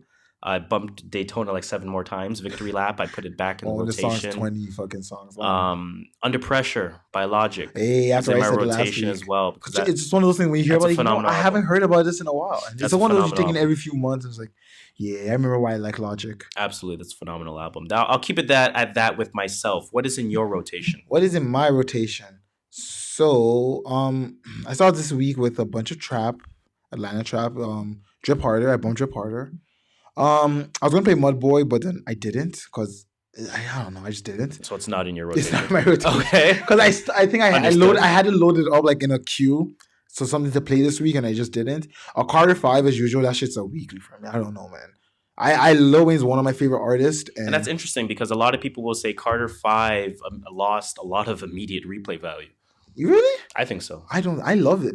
Again, he's one of my favorite artists, Lil Wayne. And I'm not going to stop bumping his music. So that buys. And he hasn't. I haven't heard anything from him since 2011, 2012. So fair enough. I'm making up for these years of him, almost like a father. Oh my gosh, of him being away. Don't kill me. I went back and bumped Astroworld. What I'm trying to do, and it's probably going to start in November, is my albums that I am contemplating as possible albums of the year or top 3 albums. I'm probably going to get like about 10 to 15 of them. Mm-hmm. Listen to them properly and properly make my album of the year order as of whenever I listen to them. So I bumped Astroworld properly. I've been doing it for the last few weeks. Actually, I didn't say last week. Anyway, I'm not gonna say anything about my review. Ready to my initial review. Waited till the end of the year. Icebreaker by Lil Barrett, of course. Shout out to my Toronto rappers. I don't know why he was on the 6 bus thing. Probably too expensive. He was on there. He was on 6 bus? I don't. I thought I saw his name. Because I looked at it and I'm like, if I saw Lil Barrett, I'm listening to that song immediately. Fair enough. Shout out to Lil Barrett, yo. Tell him to hit me up. If you know him, tell him to hit me up. I respect his music. I rate it. Because of Kanata, actually, yes, I went back and went to go bump Sweeter Dreams by Ram Riddles. It was his latest album. Came out last year, I think. Ram Riddle, I'm not familiar with Ram Riddles. He's a Toronto artist. Okay, salute to him. Shout out to him. Quavo Honcho's been in my rotation. Not the whole thing, some songs. Few songs, yeah. Yeah, about like 6 or 7 songs. Shake that ass, Nikki. Yeah. Nikki. Honcho Dreams. Why does it say bounce it like Iggy? Yo, Iggy can move, low key. Yeah, but she had bare surgery. But she can still move. I'm not saying whether it looks good or not. I'm just saying she can move. Yo, which is very interesting. On Instagram, not on Instagram, on Twitter. Oh, with that Nikki clip? No. Oh, you weren't watching it. It was the one that was like, how did someone asked, how did Iggy Azalea get back? No, Iggy Azalea, yeah. Yeah, how did she get into back into whatchamacallit? It's a stardom. And then one girl commented like, because of all y'all niggas. And I'm like, it was so true. It's not a lie. Because of all y'all thirsty niggas out there. It's not a lie. I'm like, yeah, you right.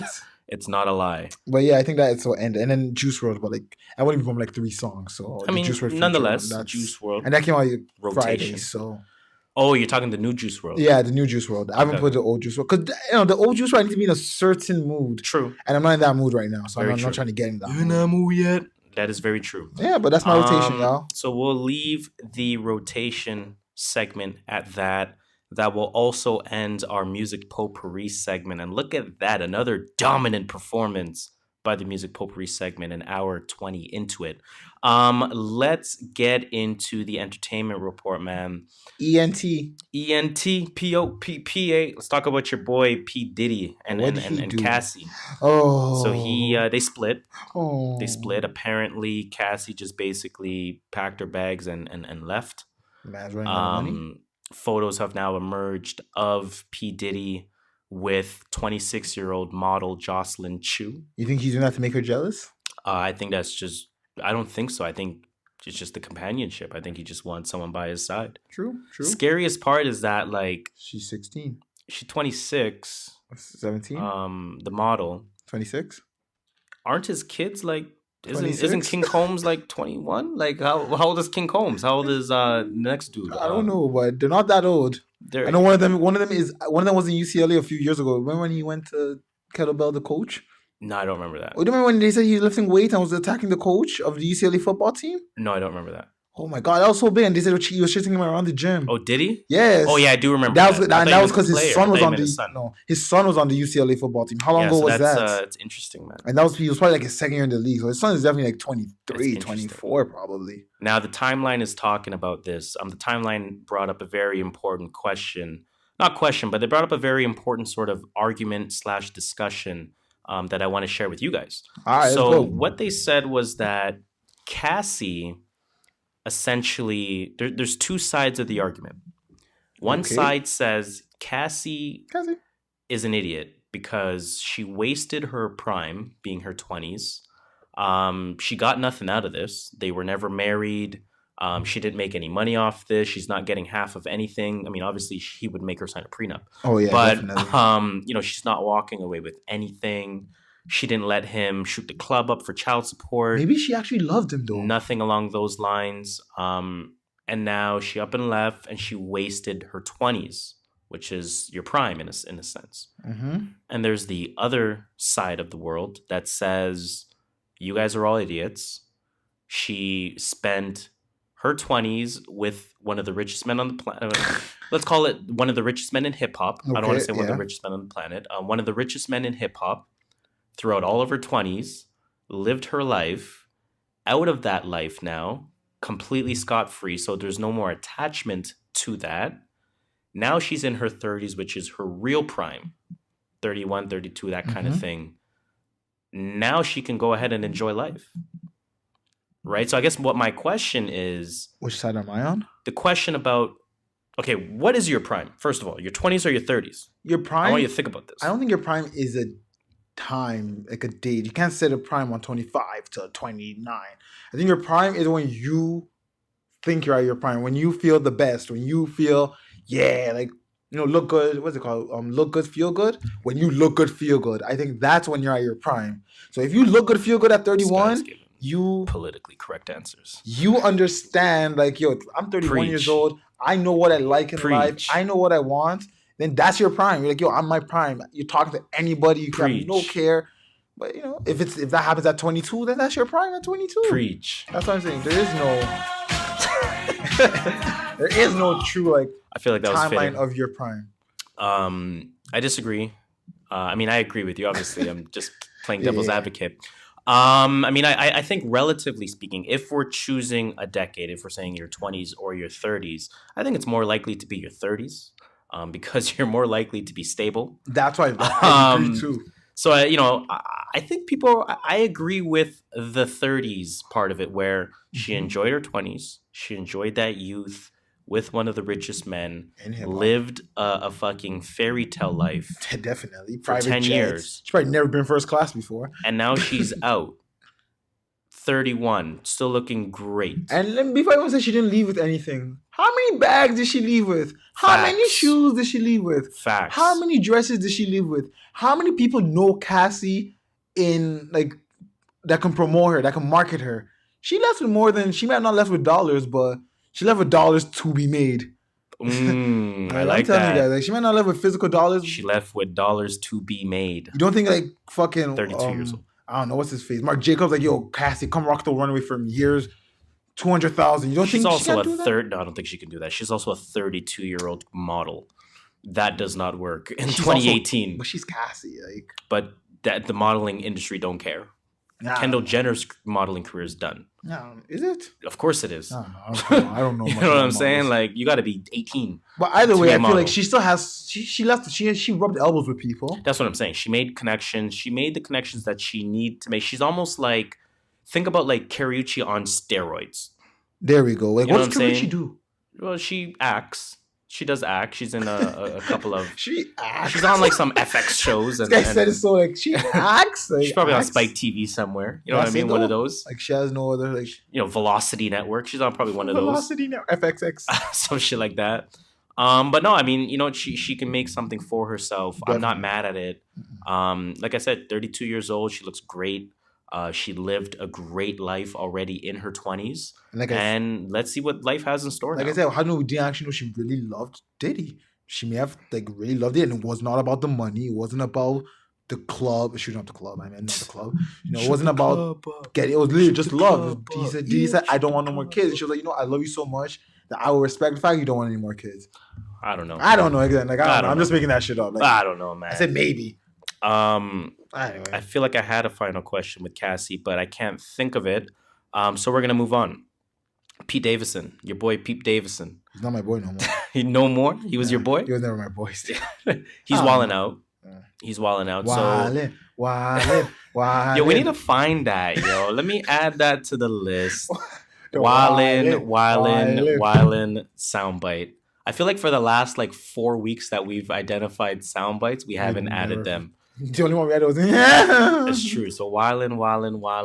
Well, we tried looking for the pops one, but we couldn't find it. Soundboard. Bang, bang, bang, bang, bang, bang, bang. Yeah, we couldn't. Yo, it's funny. Let's tell the viewers. So we were trying to find a soundboard clip for pops from the Wayne brothers, of course, saying bang, bang, bang, bang, bang, bang, bang, bang. If she don't remember that, she's too young for you. Every clip that had pops saying bang, bang, bang had way too much studio audience laughter. Clapping. We couldn't take a clip from it. It was more of an applause than a bang, bang, bang. Like bang, bang. But I think we'll find whylin. Oh yeah, that's for sure. They do that every episode, 6 times an episode before commercials, and when they come back from commercial. That is true. Whenever I watch it, I have to press an X, and I'm like, yo, it goes 30 seconds, then while 15 seconds, then 15 seconds again. Oh, then we're blessed there. Then we're super blessed. And then they do the with the then rewind. the cannon comes. All right, y'all. Well, I watch way too much Wildin' Out. Definitely. Pete Davidson's wilding out, man. So he basically gave there's a reason why Ariana broke up with him, and the reason why she broke up with him probably is a multitude of things, but kind of like the reason why she broke up with was it Big Sean? Big Sean said Justin some shit. Bieber? Not Justin Bieber. Big Sean. Who was it? I think it was Big Sean that said it was Big Sean. Sex was great or something like that. Yeah, so it was Big Sean. And then she split up with him. Mm-hmm. Something like that. So that's what Pete So we know her track record in terms of not liking to be out there. Well, if your box is good, want them to know that your box is good. I don't want my information out there. And I can respect that by Grande because, bro, stop talking to me like I'm an object. Agreed. That was her problem with Big Sean. She felt objectified. Right? Big Sean talks about it in his raps. Now, again, Pete Davidson, he was on Howard Stern of all networks. That's so weird. But that's a setup. Shout out to SNL. That's a setup for failure. For somebody like Ariana Grande, who seemingly likes to keep her stuff quiet, and then Davidson's on Howard Stern, problem already. So Davidson spilling the tea.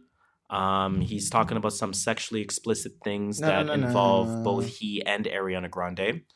He was talking, of course, on the Howard Stern show, as I mentioned. He said, anytime we're intimate, I'm always apologizing. And I'm always saying thank you. I swear to God, I'm like, you're awesome for doing this. Thank you so much. Okay. He also told David Stern, because, of course, Ariana Grande had tweeted that his piece was 10 inches or some shit. Some bullshit. He said she doesn't like talking about her shit, but she's tweeting about her shit. I don't know. Anyways, he told Stern that his shit's average for anyone that cares. But he said, but because Ariana Grande is so small, everything is big to her. Yeah, imagine Big Sean pause. Whoa. Nah, you know what I'm saying. Whoa. You not heard the rumors about Big Sean? Whoa. You not heard the rumors about Big Sean? Whoa. What else do I have for that fucking rewind? Celebrate good times. Come on. And let's get another rewind. And let's try that again. So he said, what else did he say? He said he talked about how he holds out during sex. Oh, this was so disgusting. So as you may know, Pete Davidson's father, he was a firefighter. He died during the events that took place on 9/11. 9/11. I didn't know that personally. Oh, really? I didn't. Oh, damn. I don't know Pete Davidson's story at all. I don't know because he I said don't it even on care for his Brilliant story, Idiots and a that's few no years ago. When he was disrespect to on him. Brilliant Idiots. He was on Brilliant Idiots and he talked about it. That That's the only reason why I know about it. personally, I don't care. And then he was on Breakfast Club too, and then he talked about it again. So while Davidson has been vocal about his father's death, he basically told David Stern, Howard Stern. You know, every time I was reading the article and they said Stern, I'm like, what do you mean Stern? Like, why are you talking to the NBA commissioner? I'm like, oh, Howard. He said, when him and Grande have, or Ariana Grande, they got to pronounce it like Ariana Grande does. He says, I just think about my dad being burned alive. That's what I do. I just think about like my dad seeing that fire come down right towards him. So I would imagine people are pretty sick about I wish y'all could see my face right now. him That talking. shit is, ugh. That's disgusting. Yes. That is a nasty fellow. And spit on him real quick. I know he's a comedian, but that shit was not funny. That is very disgusting. And let's rewind. And I pressed the wrong button again. Yeah, press the wrong button. So we're going to rewind. Yeah. I don't really have much more of a deep dive than that. That's a sicko. Nothing. I'm glad Ariana Grande broke up with him. Who does she end up with next? Who's she with now? I don't know. Oh, we'll find out in about 2 months. I guess we'll find out in 2 months on the next episode of Dragon Ball Z. Yo. New Grammy shit. What's up with this new Grammy so shit? the Grammys, the noms aren't out yet, but they're talking about the noms, and they have new rules. Nominees? Noms? Yes. Is that a thing? Is it Yeah, known Grammy as noms. noms? Yeah, Grammy noms. You never heard of Grammy noms? Never. You Grammy nom? Oh, either way, there's a few rules and a few that people have questions about. One of them is Post Malone's not considered a rapper to the Grammys anymore. They said 51% of his album was not him rapping. Thereby, he has to be considered. He's not going to be considered for being nominated for any rap categories and only pop. Any comments on this? He's considered pop? Yes. The Grammys are only going to nominate him for pop categories, not rap. Well, pop is rap. That's my only confusion. Pop is pop called. It's popular music. That's my only confusion. Like, I understand what they mean by pop. They mean, the Dua Lipas of the world, the Rita Oras, the Ariana Grandes, even the Katy Bruno Mars. Perry's, the Bruno Mars, etc. But hip hop is pop. So, I mean, what's really good? Wow. They're not really saying much, in my opinion. But I mean, I don't know. I don't know how I feel about this. I think just because they think he's going to dominate that category. I need to see who they nominate. Well, that's another thing. I think they've opened the noms now are going to be 8 rather than 5. That was another thing they added to the Silly. rules, which I thought was so pointless. They should make it less, make it 3. Like, I don't need to know from 8 people. I think I don't like 8 because it's too much of a cop out. So what they'll do is they'll just bring everyone on board and then have the one person in mind that they or the final 3 in mind that they were gonna potentially win anyway. Don't like that either. What else? It's probably going to be like service to other. Oh, look, we have an Asian person now because it's 8 people. You know what I'm saying? You cannot be nominated for Best New Artist if you've been nominated if you have a Grammy nomination already under your belt.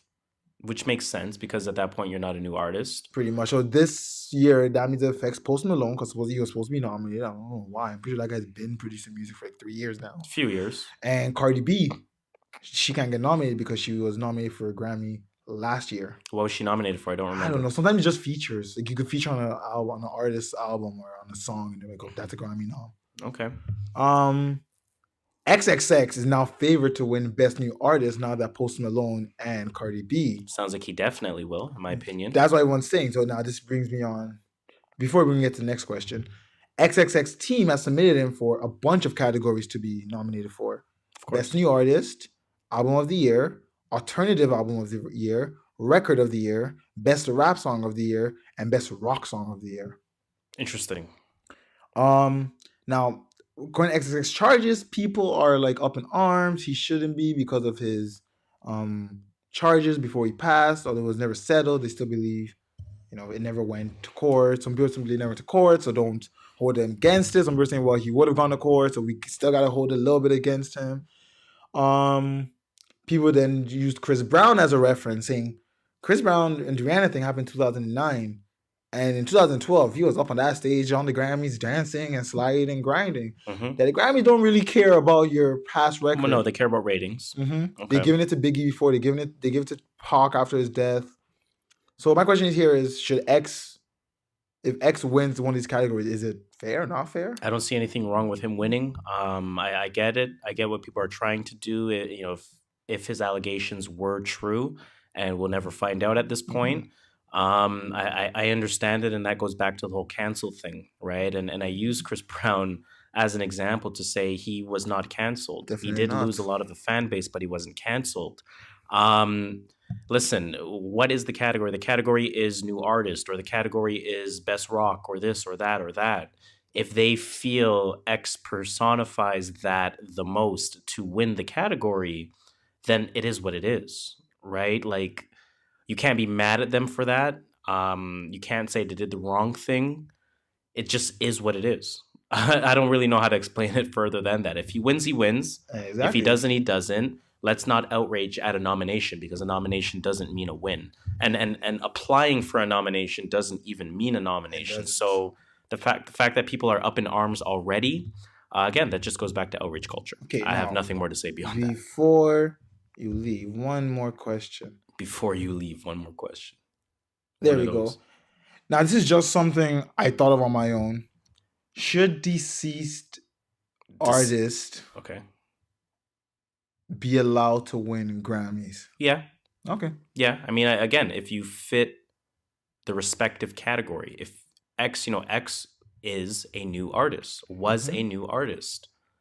Therefore, it makes sense if he's nominated for Best New Artist. Okay, I agree with Right? you. If you came out with, like, let's talk about whatever. I'll speak hypothetically because you don't want to bring any negative energy into the world. But let's say I, as an artist, bring a top level, an undeniable top 5 project this year, and it releases in, say, June. I pass away in September. Does that mean my June project is all of a sudden no longer considered as album of the year? Well, that's what people. That's what Like, it's people still, at the it's time still there, were saying that. right? It's still But there. It's I still know what you're saying. It's out considered. there. So I see nothing wrong with it. Okay, yeah, I have no problem with that. I just thought it was a few Grammy rules I saw on Instagram. I saw on Instagram. Well, okay. Well, I don't know, man. I don't know. Grammy, let's see how this turns out. I'm very interested to see Me too. how the nominations are impacted as a result. I sense more room for trickery than I do for room for benefits. Oh, I feel like they're just trying to play the system. Like, oh, look, we have 8 people now, so now we can have a white guy, a black guy, an Asian guy, a Latino guy, I don't know, singer, man. or that girl, or that person, and a that. Let me let's Cover all the play some categories. happy music, because this is making me upset. I feel like they're gonna fucking exploit it. Let's get out of there, man. Jeez. Okay. I feel better. Let's finish that entertainment report at that then, and let's get into that sports talk, man. Sports talk, you already know what it is. Hey guys, anyway, welcome to another episode of TSN at 11 o'clock. We have some highlights from the Raptors game going on right now. I don't know if we can say that. As you can see, Kawhi Leonard was out here. He dropped 29 points and 9 rebounds. Let's 7 of talk 19 shooting. first about G League.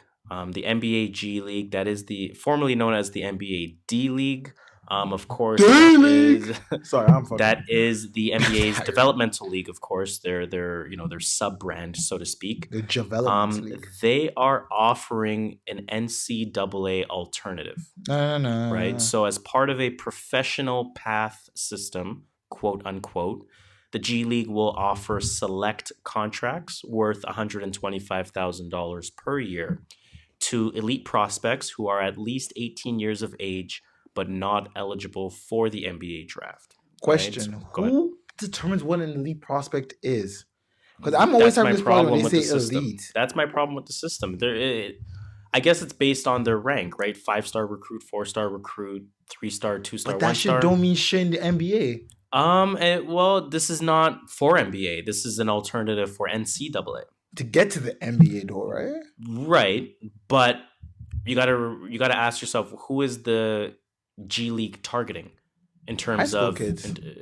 not in terms of the player, in terms of the rating, in terms Who are of they targeting? the type of league that they're trying to establish themselves as. They're trying to look at themselves as an NCAA alternative.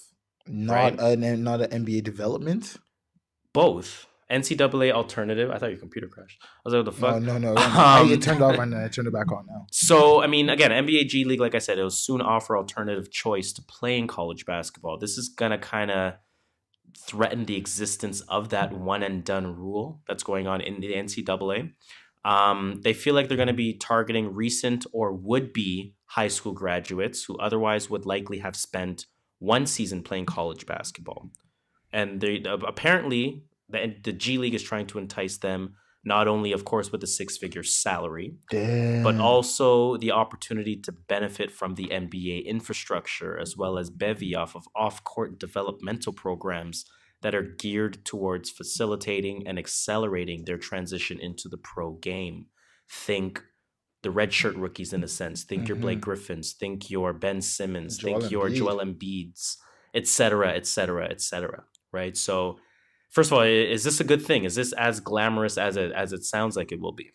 It sounds glamorous, but I don't think it's that great of a thing. Why not? Because Woj tweeted. The Woj. And as we all know, Woj is a smart man. And he said it. I have doubt about how many top players will go this route. Some, yes.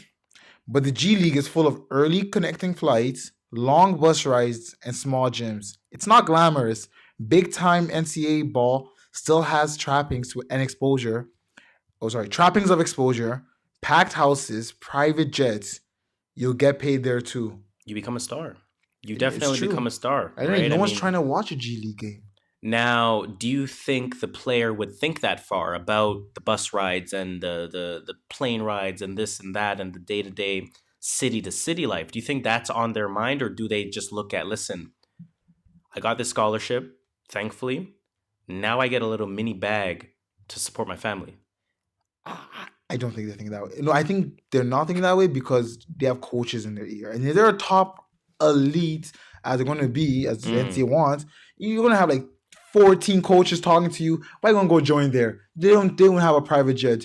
Duke has a private jet. NC has a private jet. But the thing is, UNC has a private jet. Why are you going to go there? Minus 20 schools, 15 schools, maybe 10 schools maybe.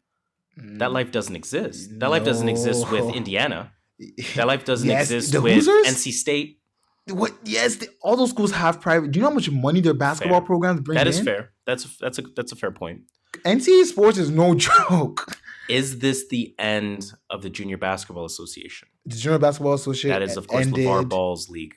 Ended halfway through its run. I don't think so, man. I still think it's too early. Have you read reviews on it? Like players, all the players are complaining about it. Los Angeles was meant to win the whole thing. LaMelo Ball is dropping 50 points a game, but bro. you can't write it off based on the first season because they got some negative peer review. They'll use that negative peer review as opportunity to make their league better in years 2 and so forth. I've read about this league. They said. So you think because people spoke negatively about the league, that means the league is just completely done? Just like the league had people like not just these small like the league had no coordination. It was whatever LeVar. It's their first year. What do you want from them? It's whatever LeVar Ball wanted. You still want some sort of structure. They said there was no structure. Well, they're trying their best. LeVar Ball could come in and say, LeVar Ball could come in and say, oh, you're supposed to go here and play there. No, you're going to play them now. Like it literally, there was no structure to the league. It was just whatever LeVar Ball wanted. Listen, you gotta learn through trials and tribulations, man. There's a learning process. They even canceled. I think it's done. Now they have the international team. Well, they have the international circuit that's going on. That's a good look for them. That's a good look for their league. They're beating the teams that they're facing. That's a good look for them. That's a good look for their league because it shows that their league does have some legitimate talent in it. This can't be the end of JBA. I mean, it's not. In my opinion, this is not going to end it. I think JBA is just going to end on its own. I think that nobody's trying to go to JBA with, again, long connecting flights, no gym. They're not getting paid. Of course, was a trailblazer and a little bit of an opportunist in this entire narrative. NCAA has yet to really budge. So we see now the G League has entered the game. It's going to take a year or two for NCAA to respond. And what I like is there's choice. If I'm now a top-level recruit, like it or not, I now have 3 options. I have the G League. I have JBA. I have fucking NCAA. And if I'm thinking to myself, where do I want to go? I now have new pros and cons that I can start listing. NCAA gives me the I'm the star of the city route. G League gives me I make some money and I'm in the NBA system like a redshirt rookie in that sense. And arguably better competition because there are some veterans in the G League as well. Average age is 25. The JBA still gives me some of the perks of the G League, but it gives me an opportunity to make more money. If I'm not mistaken, I think they make $250,000 in that. Or no, they make less, no? They make like 25,000. They do make less. Yeah, they do make less. If they get paid. But again, you never know how this thing can actually develop. So, I mean, again, I find it interesting. I'm intrigued by this. But I still don't think the NCAA is worried anytime soon. I know the NCAA isn't. Oh, well, I think they should be worried. I think NCAA is going to find themselves in a trap that BlackBerry, that Microsoft, that who else fell for this trap? I can't think of another example at the top of my head, so I'll leave it at those two. Microsoft didn't want to change. Apple took over. BlackBerry didn't want change. Apple took over. Whoa. Apple took over both. NCAA doesn't That's need bars. change. NCAA thinks they don't need change. They don't need change. And doesn't want to change. I watch the NCAA until it's too late. I watch NCAA royally. Like I said, private jet. Do you see their gym? Have you seen their gyms? So you don't think they have to adapt? Have you seen their gyms? Do you think they have to adapt? No, they have no reason to. Okay. Have you seen their gyms? All right. Their gyms are better. What's it? When Minnesota Vikings, when their stadium collapsed, the roof collapsed, they went to Minnesota University Stadium to play. They said their gym was bigger than Minnesota Vikings gym. Of course. Their stadium is bigger, holds like 20,000 more people.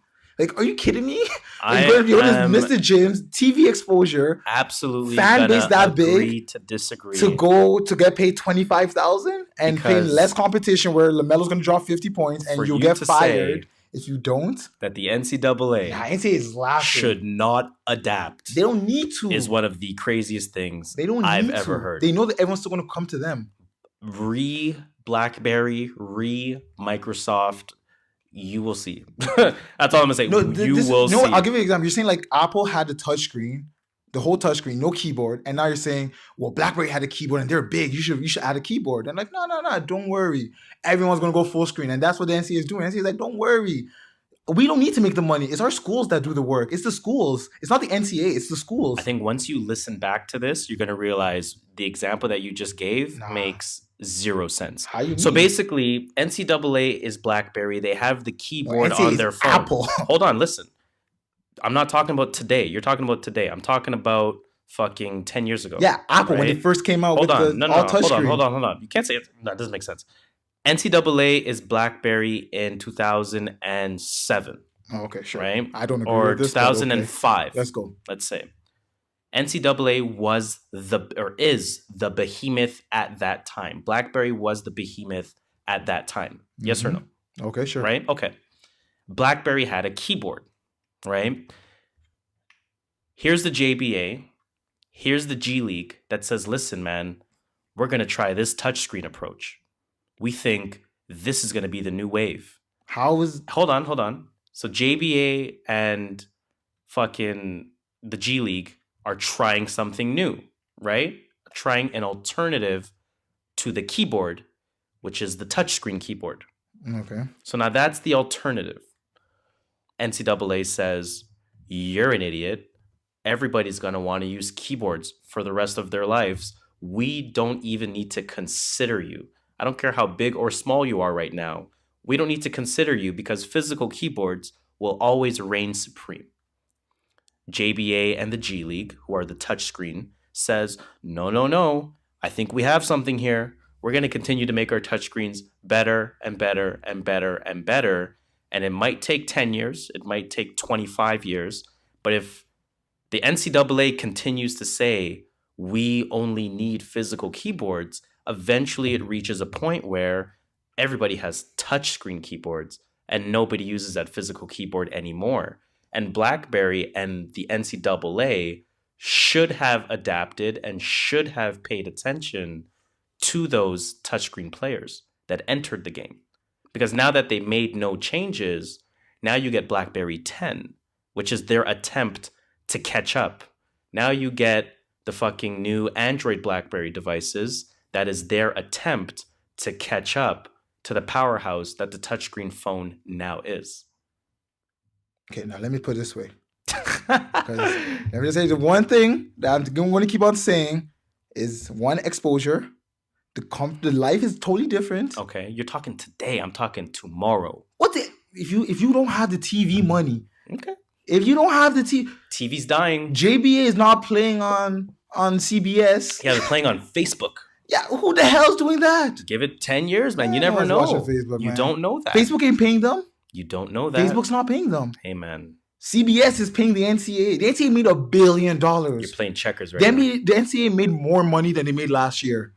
Listen, man. Why would they need to change what's not broken? They're not scared of people that are like, that's what you guys say. Oh, you want to go make $25,000 a year? Or you come to my school for 8 months because you don't even need to get a 1.7. You'll be out in 1 year. 1.7 GPA. You get free meals. Good fucking meals. You're getting first class flights. I follow Duke. I see their flights. You get pro coaches. You get pro players coming to give you advice. Are you kidding me? I don't know, man. We're going to have to have a very... We're going to have to... I was going to say have a very in-depth discussion, but I don't support the NCAA, but I don't think the NCAA they're not even going to budge. They're laughing. Oh, y'all just wasting time. I'm going to agree to disagree. Yeah, same here. Because I can go on for days in this argument. Too. I've been watching the NCAA religiously, and you know this. I watch NCAA Let's talk about the first couple days. Let's just quickly go over the first couple days of the NBA. So, of course, the NBA season has started. Toronto Raptors 2016 championship. You heard that right now. 2016. Sorry, 2019. Whoa, this nigga's out. I'm too hype. Okay. That's what we just did to Boston. Sorry, so what do we think, man? Just some first thoughts. So let's go to the Boston. So Toronto-Boston played a very back and forth game. Yes. I think we learned a lot in that game. Yes, it is only one game, and yes, it is very early in the season. Tatum's not playing. Tatum is not playing. Tatum is a real deal. God. Tatum and I said this to you guys. Not recording, just amongst us. I was gonna say off mic, off air. What do I say? It's just when we're watching the game, whatever. So the problem with Boston, in my opinion, is that I think scoring wise, they want Hayward to be the number one option. Yes, you can see that. I think naturally speaking, Kyrie is always your 1A at the very least, if not your number 2 option, right? The problem with that team is that Tatum is the number 1 option. Tatum should be the number 1 option. But Tatum, it's not even Tatum is the number 1 option, but they want it to be Hayward and Kyrie. So I see problems there. I see Jaylen Brown taking a lot of ill-advised shots. Yeah, he does because that. he wants his 11 attempts a game. I always said this is going to be the downfall. I see Marcus Smart taking some ill-advised attempts because, Scary Terry. Correct me if I'm wrong. No, Smart re-signed, right? Yeah. No, did he? Yeah, he did. I think a 448. Oh, damn it. A 450, a 460. Oh, okay. What did he sign? I don't remember what he signed. I thought he hadn't signed. Scary Terry's on his touches. Terry's playing within the offense. He is playing within the offense. Eventually, he's going to want his touches. He's going to want to average more than 6 points. But what I like, I don't want to deep dive into Boston, but what I like about the Raptors Boston game is that it showed the matchups. It showed what kind of matchups we're going to see. We can see, Kawhi cooking the fuck out of Gordon Hayward. We can see, Danny Green doing a very effective job defensively on your Jaylen Browns, on your Jason Tatums, even on your Gordon Haywards. We can see Serge Ibaka with a new sense of fire and kind of feeling that swag like, Horford, you ain't much better than me. Almost like he has that swag to him. Like, yo, chill. You're not that good in that sense. I mean, Horford we know is the better player. But I'm liking the matchups. Kyle Lowry is sticking with Kyrie in that sense. Now, what did the commentator say? Yeah, that was terrible. Kawhi Irving. But I mean, Kyrie we know is not fully healthy. Correct me if I'm wrong. Is he fully healthy? He's 100%. Maybe just not in mid-season. He's just not missing. He's been missing better shots. So he's been missing a lot of shots. But I like the way Kyle Lowry was going at him. I like how the team is matching up. I like how off the bench Van Vliet was going at Kyrie. They're not scared of Kyrie defense. What we're showing is that, and I said this before the season started, The Raptors match up very well against the Celtics. You did say this. I will give you that. You did say Matchup this. for matchup. If you're just talking 'Cause I fought you on defensively, length, quickness, ability to switch on picks, things like that, the Raptors and the Celtics are very similarly orchestrated. The Celtics can go a little bit bigger if they want to do Horford at the 4 and Baines at the 5. Well, so could we with Ibaka and JV going as Valanciunas. They don't like that lineup though. So but we can put Siakam there. Siakam's big. Siakam's like 6'10", right? Yeah, 6'10". He's just lanky. Like he's just like skinny. I like a lot how we match up with Boston. I like the fact that during that game there was a lot of back and forth, but we never. Two things happened. We never really let them take control. Definitely not. And when they took minor control, we never let them go off. No. I think they went up by 6 or 8 at one point in time, and we just licked 2 tray balls.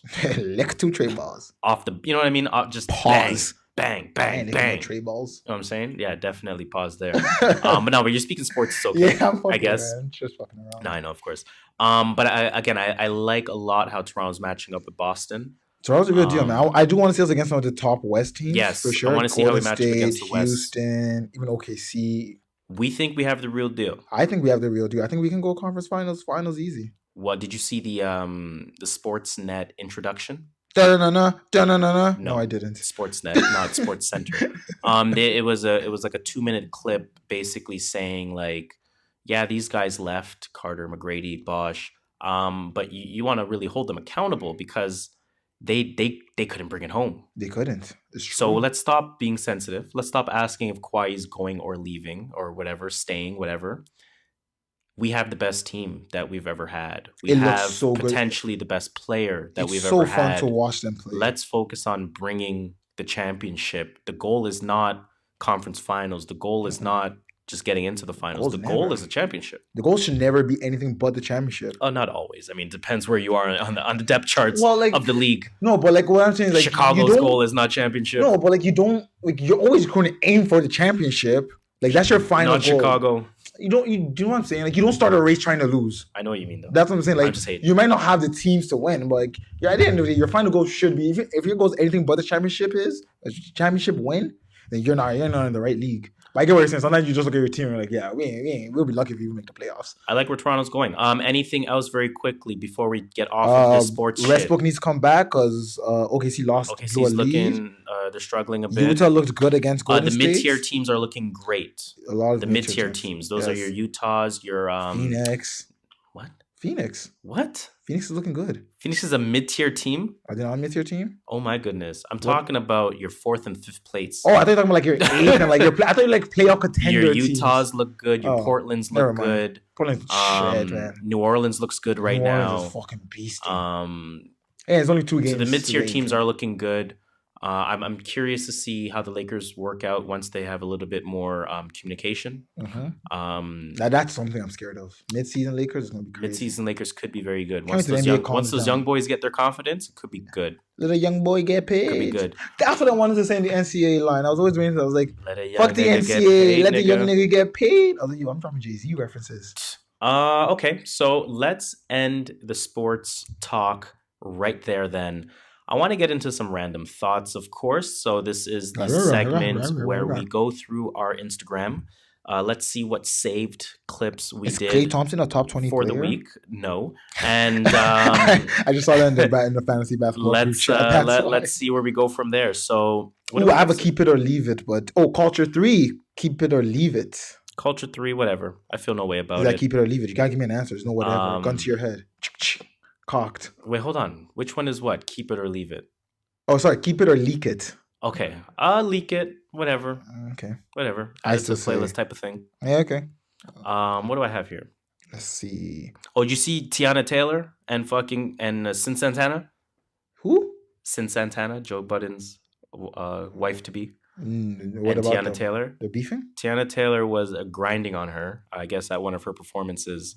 And since Santana had some fucking friendly hands, I'm just say that. Let me see that. Yo, I had to watch this 5-6 times, fam. Hey. Watch, just keep watching. Okay. Yo, okay, Sin Santana. Okay. I ain't mad at that. I'm gonna have to go to a concert one of these days. God damn. Oh, look at those hands. You know why I don't blame her? Yo, I had the camera just zooming in and zooming out. Like, zoom in. Like, look at this shit. Okay, shout out to them, man. Shout out to them. Let's see what else I have. What else we got in around? Oh, did you see this one? Somebody tweeted, "Oh yes, I've either made a great discovery or a terrible mistake." And this was fire. This was I looked. This was like, yo, fire. Release this track. Oh my God. Martin had a dream. Martin had a dream. Kendrick have a dream. All my life I want money and power. Respect my mind or die from that shout. I pray my dick gets big as the Eiffel Tower, so I can fuck the world for 72 hours. Goddamn, I feel amazing. Damn, I'm in the pictures. My mind is lit on cloud nine and this night is never home vacation. Start up that Maserati and vroom vroom, I'm racing. Popping pills in the lobby and I pray they don't find her naked. And I pray you niggas is aging. Shooters go after Judas. Jesus Christ, if I live. That is fire. That is fire. Here's what I have. I would love for someone to put that on SoundCloud. Lil Baby, Gunna sold 130 first week. Holy That's shit. a dub. That's a That's super huge. W. I didn't expect him to do like 90. Super W. Shout out to them. Kanye West gave kids in Uganda some Yeezys. And next topic. Okay. I'm from Canada. Just drop that damn album. That's all I gotta say. 6ix9ine says he's 10 for 10 on the billboards. Okay. I don't want to get into that. I'll get too angry. I hate that brag.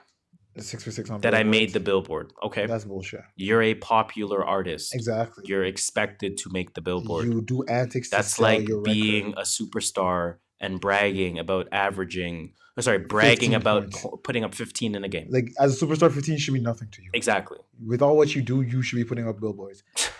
I had one. I just closed it. Why Drake moved to LA to be on stage with Travis Scott and Drake while they perform Sicko Mode. Yep. LeBron. Exactly why he moved to LA. It was perfect. It was definitely perfect, like we had said 38 episodes ago. Remember when we predicted it? Oh, yeah. And then the next Sunday, and then it happened. He dropped before the episode dropped. Like, They're like, yo, oh these man. niggas. We're like, yo, he's going to LA. He needs to work on his like after music business, after rap. Yo, we're both fucking up. After basketball business. And anyway, whatever. It's not like speaking of after basketball. I don't like this. I don't like this at all. Kobe Bryant was removed from the film festival panel because of his 2003 rape allegations. You know what I don't like? These motherfucking, what's it called? Golf cart Gale and fucking corner store Candace. And what's wrong with people, man? Why can't you just allow black people to live? The girl that won't let being white people, like the girl that won't let the black guy into his own building. Like, yo, why does the man have to show you he lives here? Man says it's my Kobe, building. It's my nigga, building. I hate it. Had to be him. Damn, what else is going on? 300 M's. Bitch, you wasn't with me shooting in the gym. Bitch, you wasn't with me shooting in the gym. I just found this one. So, Ashanti's concert. This sounds like something that would happen at York University. Ashanti's concert for college students was reportedly canceled after only 24 tickets were sold. Damn. I'm not gonna lie, Ashanti, you's not this age, though. Ashanti's beautiful. I think that's all I got for random thoughts.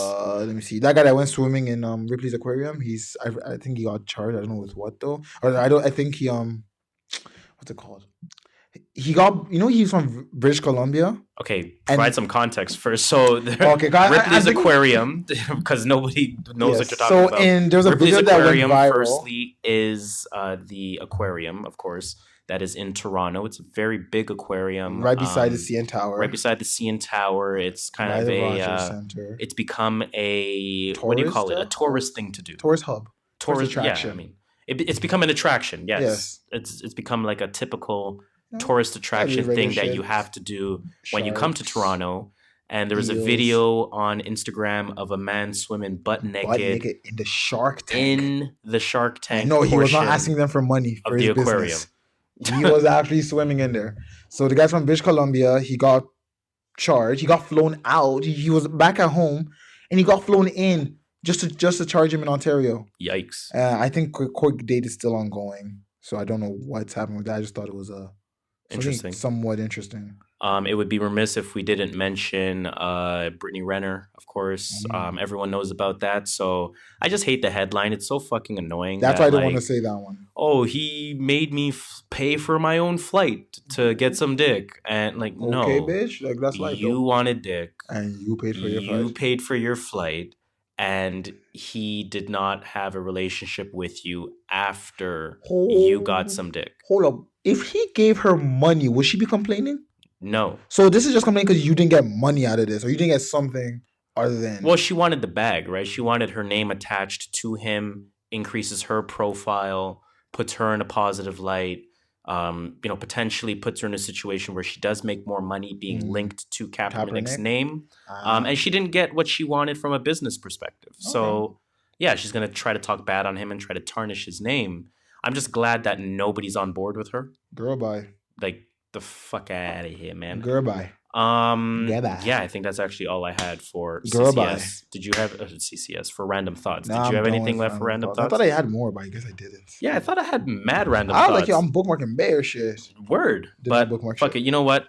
The random thoughts is going to end there. So in that case, that leaves one segment left, guys. That brings us to crazy Canadian shit. That was funny. I cannot do that again. I remember that was a one-time thing. Crazy Canadian shit. It's that CCS, man. It's those eye-raising stories. It's those what the fuck stories. Those what the hell is this shit? Type of stories, of course, with the commonality of it being from Canada. Now, sometimes it is very local, and we are very aware of it. Sometimes it is in the middle of nowhere, and we're just as unaware as you listeners. This week, we're doing a little bit of a special edition of CCS, as it is nationwide. And yeah, we're, do I have a lighter in my pocket? Oh, no, I don't have a lighter in my pocket. Damn. You just got to make the sound. That little wave. So special edition CCS, man. We want to really take a few minutes here to talk about marijuana officially being legal in the entire country of Canada. So first of all, let's fucking play some soundboard effects for this. Start off with that. Drop a motherfucking bomb. You know what I'm saying? Drop a motherfucking bomb for that. Another air horn. Celebrate. We're fucking legal. Like, that's crazy. That's honestly real. Now, and we can smoke anywhere you can smoke a cigarette.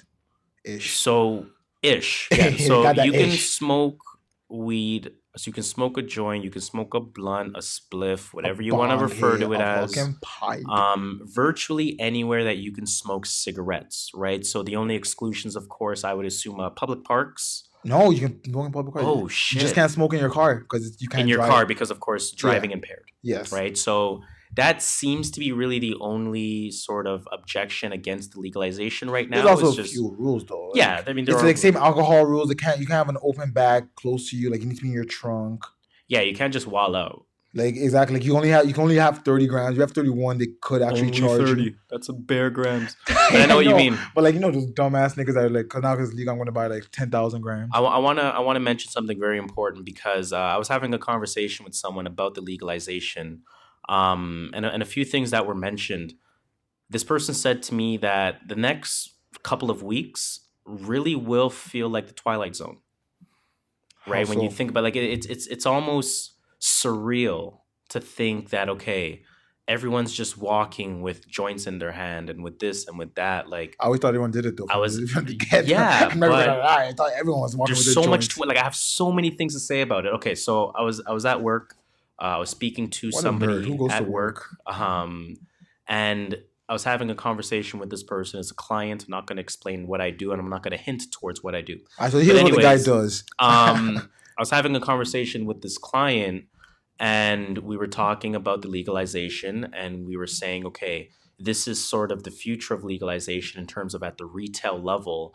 And what he showed me was a box of pre-rolls, and the box of pre-rolls looked a lot like a box of cigarettes. Right? So he says, this is kind of the future. Now, for now, they're still obviously in pre-roll form, but it's going to be very soon that weed starts to look like cigarettes. Oh, it will. Right? In terms of just the shape, the structure of it. And I was marveled at him because I was saying to him, I can't believe you and I are even having this discussion. I can't believe you're taking this out and you feel comfortable taking this out because it's no longer illegal. Hold up, is he white? He is white. Okay. Go on with your story. In his 60s. So, 50s, I believe. And he hands me one. And I accepted it.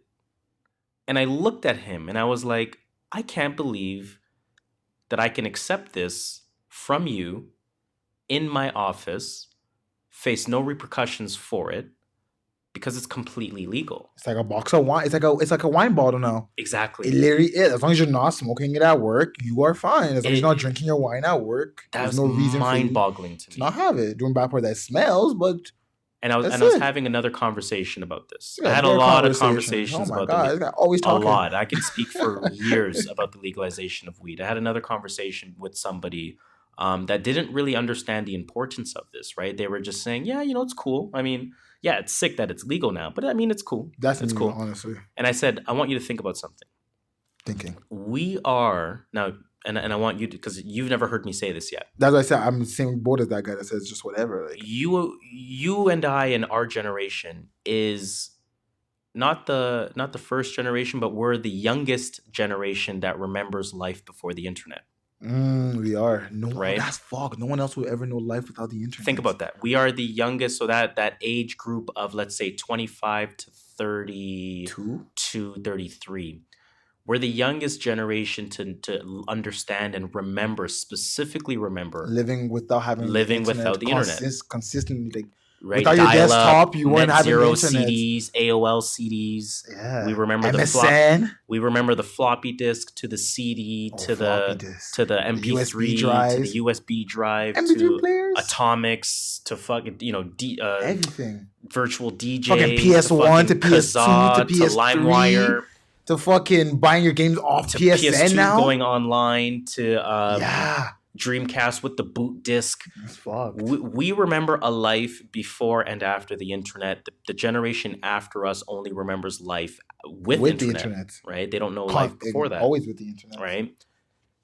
So that was a first-time thing that became a new norm. We remembered both sides. Mm-hmm. Everyone after us only remembers one side. So this is another thing. This is one of those things. That's true, because remember, like alcohol, we don't know what it means to be in prohibition. That's the thing. We don't know. We didn't understand prohibition. We're just like, we go to LCBO and buy that shit.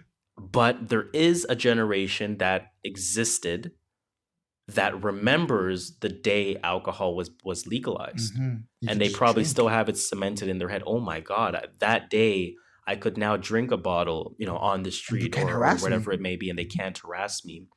Another thing that I've tweeted several times, and I still, like, even as I say it, it still boggles the fuck out of my mind. The intergenerational anxiety that has existed when it comes to Black people and weed. And I use this example. If you're with your boy and your boy is white and your boy has weed on him and the cops show up and you don't have weed on you, who do you think is more nervous, you or your boy? Oh, I'm still nervous. Who's more nervous, you or your boy? My boy should be, but I'm still nervous because I'm you're Black. Probably more nervous because there's an intergenerational anxiety that exists being a Black man in North America. Remember, does this mean that's like when the cops right behind you, and even though you know you didn't do anything wrong, you're still somehow scared? Exactly.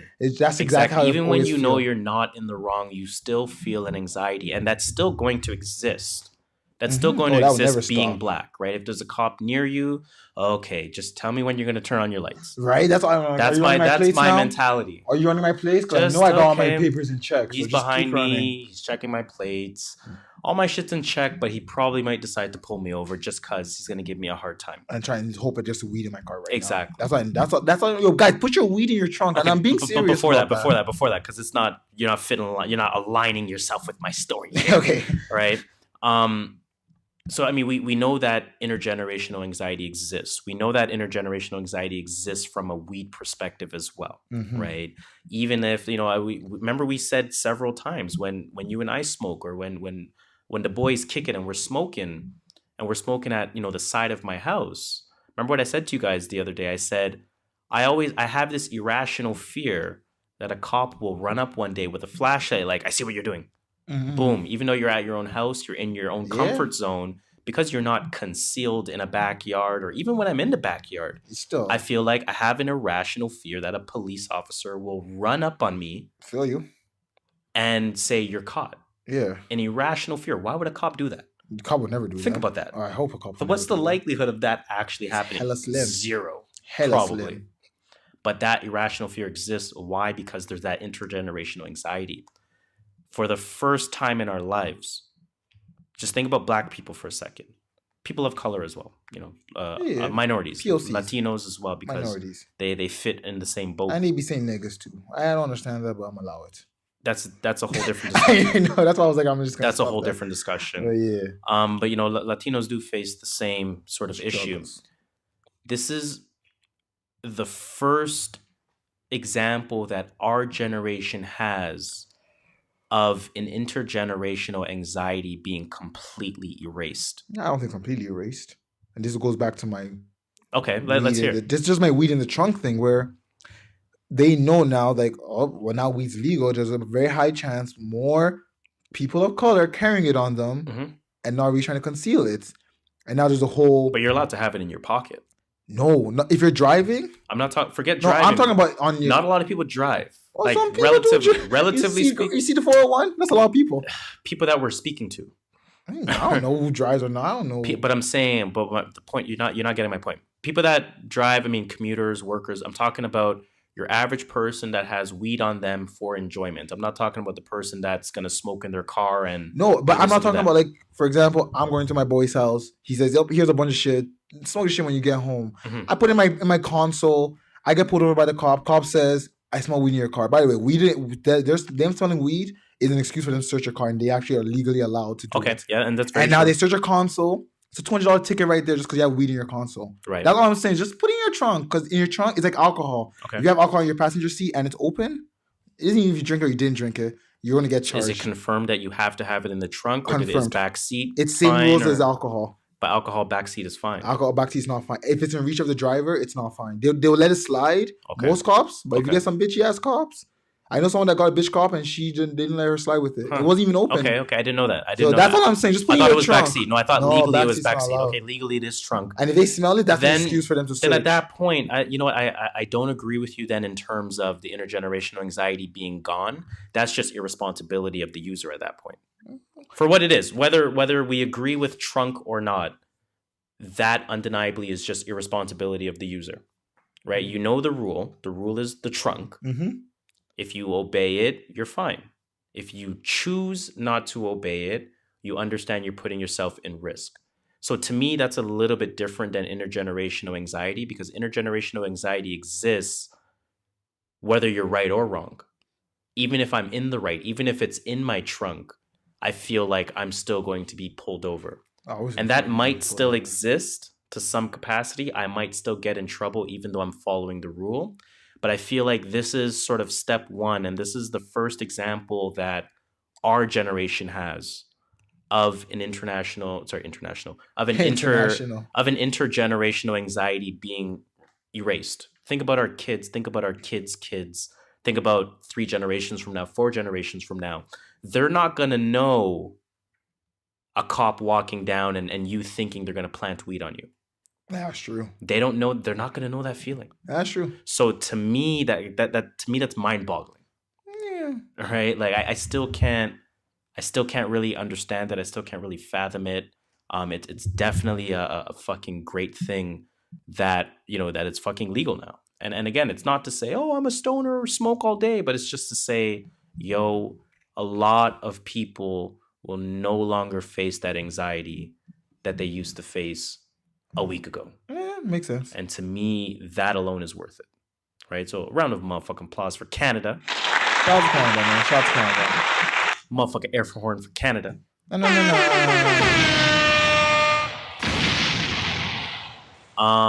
What were you saying about the fucking Oh, yes. the thing that you looked up They're prior going to to recording? start giving out pardons for people that are being jailed for having 30 grams or less, 30 grams of weed or less on them. Amazing. So if you went to jail, Amazing. if your brother, your sister, your aunt, someone you know, Amazing. doesn't matter, went to jail for having 27 grams, Amazing. which would have been considered intent to distribute. Intent, yeah. It They're would have getting been. I that think shit- 28 would have been intent to distribute. I don't know what the. I think I it mean, is 28. around announced. But right? whatever. So it's around 28. Yeah. Whether they made that cutoff 27 or 29, whatever. Either way, they are now going to get their charges pardoned. And that's a great thing because I actually knew somebody. This is way back in like 2008, 2009, and I remember they were trying to start a music career for themselves. And, just trying to make some money. This is, hey man, in hindsight, pioneer. Definitely. That's how I'm laughing. I'm like, that person. If he knew what that person knew what he knew now. She. Or if that But, person knew what she knew now. She had a gram of weed on her back in the day. Caught a charge. That shit stayed on her record for 7, 8, 9 years, something like that. A gram of weed. A gram? A gram. I thought that's like a weed. misdemeanor. A dime bag. I thought that's a misdemeanor. A dime bag. Whatever it was, she was in legal proceedings for a long time. It stopped her from getting a lot of work. It stopped her from, and I'm talking just job, not like work related to her career. But it stopped her from getting jobs, which would help her get money, which would help her fund her career. Because when they ask, have you been criminally charged, you have to say yes. Exactly. So the fact that they're being pardoned, oh my goodness. It's a motherfucking round of motherfuckers. Shout out to Canada, man. I can't believe this. Shout out to Canada. Weed the North, man. Weed the North. Weed the motherfucking North, man. The Raptors are sick. You seen the 6-bus picture where it's like the new skyline and it's like a joint in this where the CN Tower is? Is it? Oh man, I've never seen that. It's like where it's the long stem pause part of the CN Tower. Long stem pause. That's jokes. But yo, man, shout out to us. Shout out to us, man. That's a good look. I'm fucking happy for this. Yo, if you're ever in Toronto and you want to kick it, quote unquote, if you want to kick hit it, us up. Well, we can legally say it now, and that's the craziest thing. Hit we us can up. legally say it. Like that's mind blowing, man. If you're in Toronto and you want that Denver treatment, that Colorado treatment, that LA treatment, hit us up, Seattle, and we'll show you a good time. For real, we ain't even fronting. You feel me? Anything else we want to talk about with the legalization of marijuana?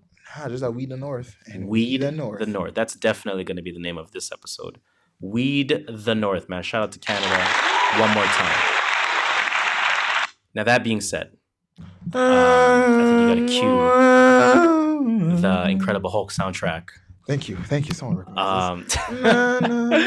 that will, of course, bring us to the unfortunate end of another episode of the True North Views podcast. It's episode 20, motherfucking 6. 2 to the fucking 7. 6. Oh, 2 6. Why make people think it was 27? No clue. I'm tripping, bro. Now we're gonna ask one thing. Please, please, please continue the conversation by telling a friend to tell a friend to tell a friend to tell a friend to tell a friend to tell a friend. One more person. 6 degrees of separation, Yeah, guys. You know what how it it is. It's the social experiment, man. We killing it. Now, as usual, I go by the name Harris. Skirt. JustShola. Is that how we're gonna start communicating? That's how I'm communicating. My hot train niggas. Now, I think there's only one thing left to do. You just got to tell them that number one rule, man. Watch out for the wastemans, yo. It's getting cold, so those wastemans, they out here trying to trick on all you. I don't know. Just watch out for the wastemans, yo. And I think you got to tell them the number 2 rule. No more first of alls. And I think you got to tell them the number 3 rule. Facts. We don't fact check. We don't fucking fact check. So guys, man, stay motherfucking warm out there. Damn, remember we should say stay cool. Oh my goodness. Halloween is coming up. Shout out to y'all. What do you do for I hope Halloween? we see What are you some dressing up for motherfucking Halloween? creative shit. I'm gonna be a black man. I feel you. I'm gonna be a black man. I feel you. This is True North Views podcast. It's episode 26. Let's get it. 6. Let's get it.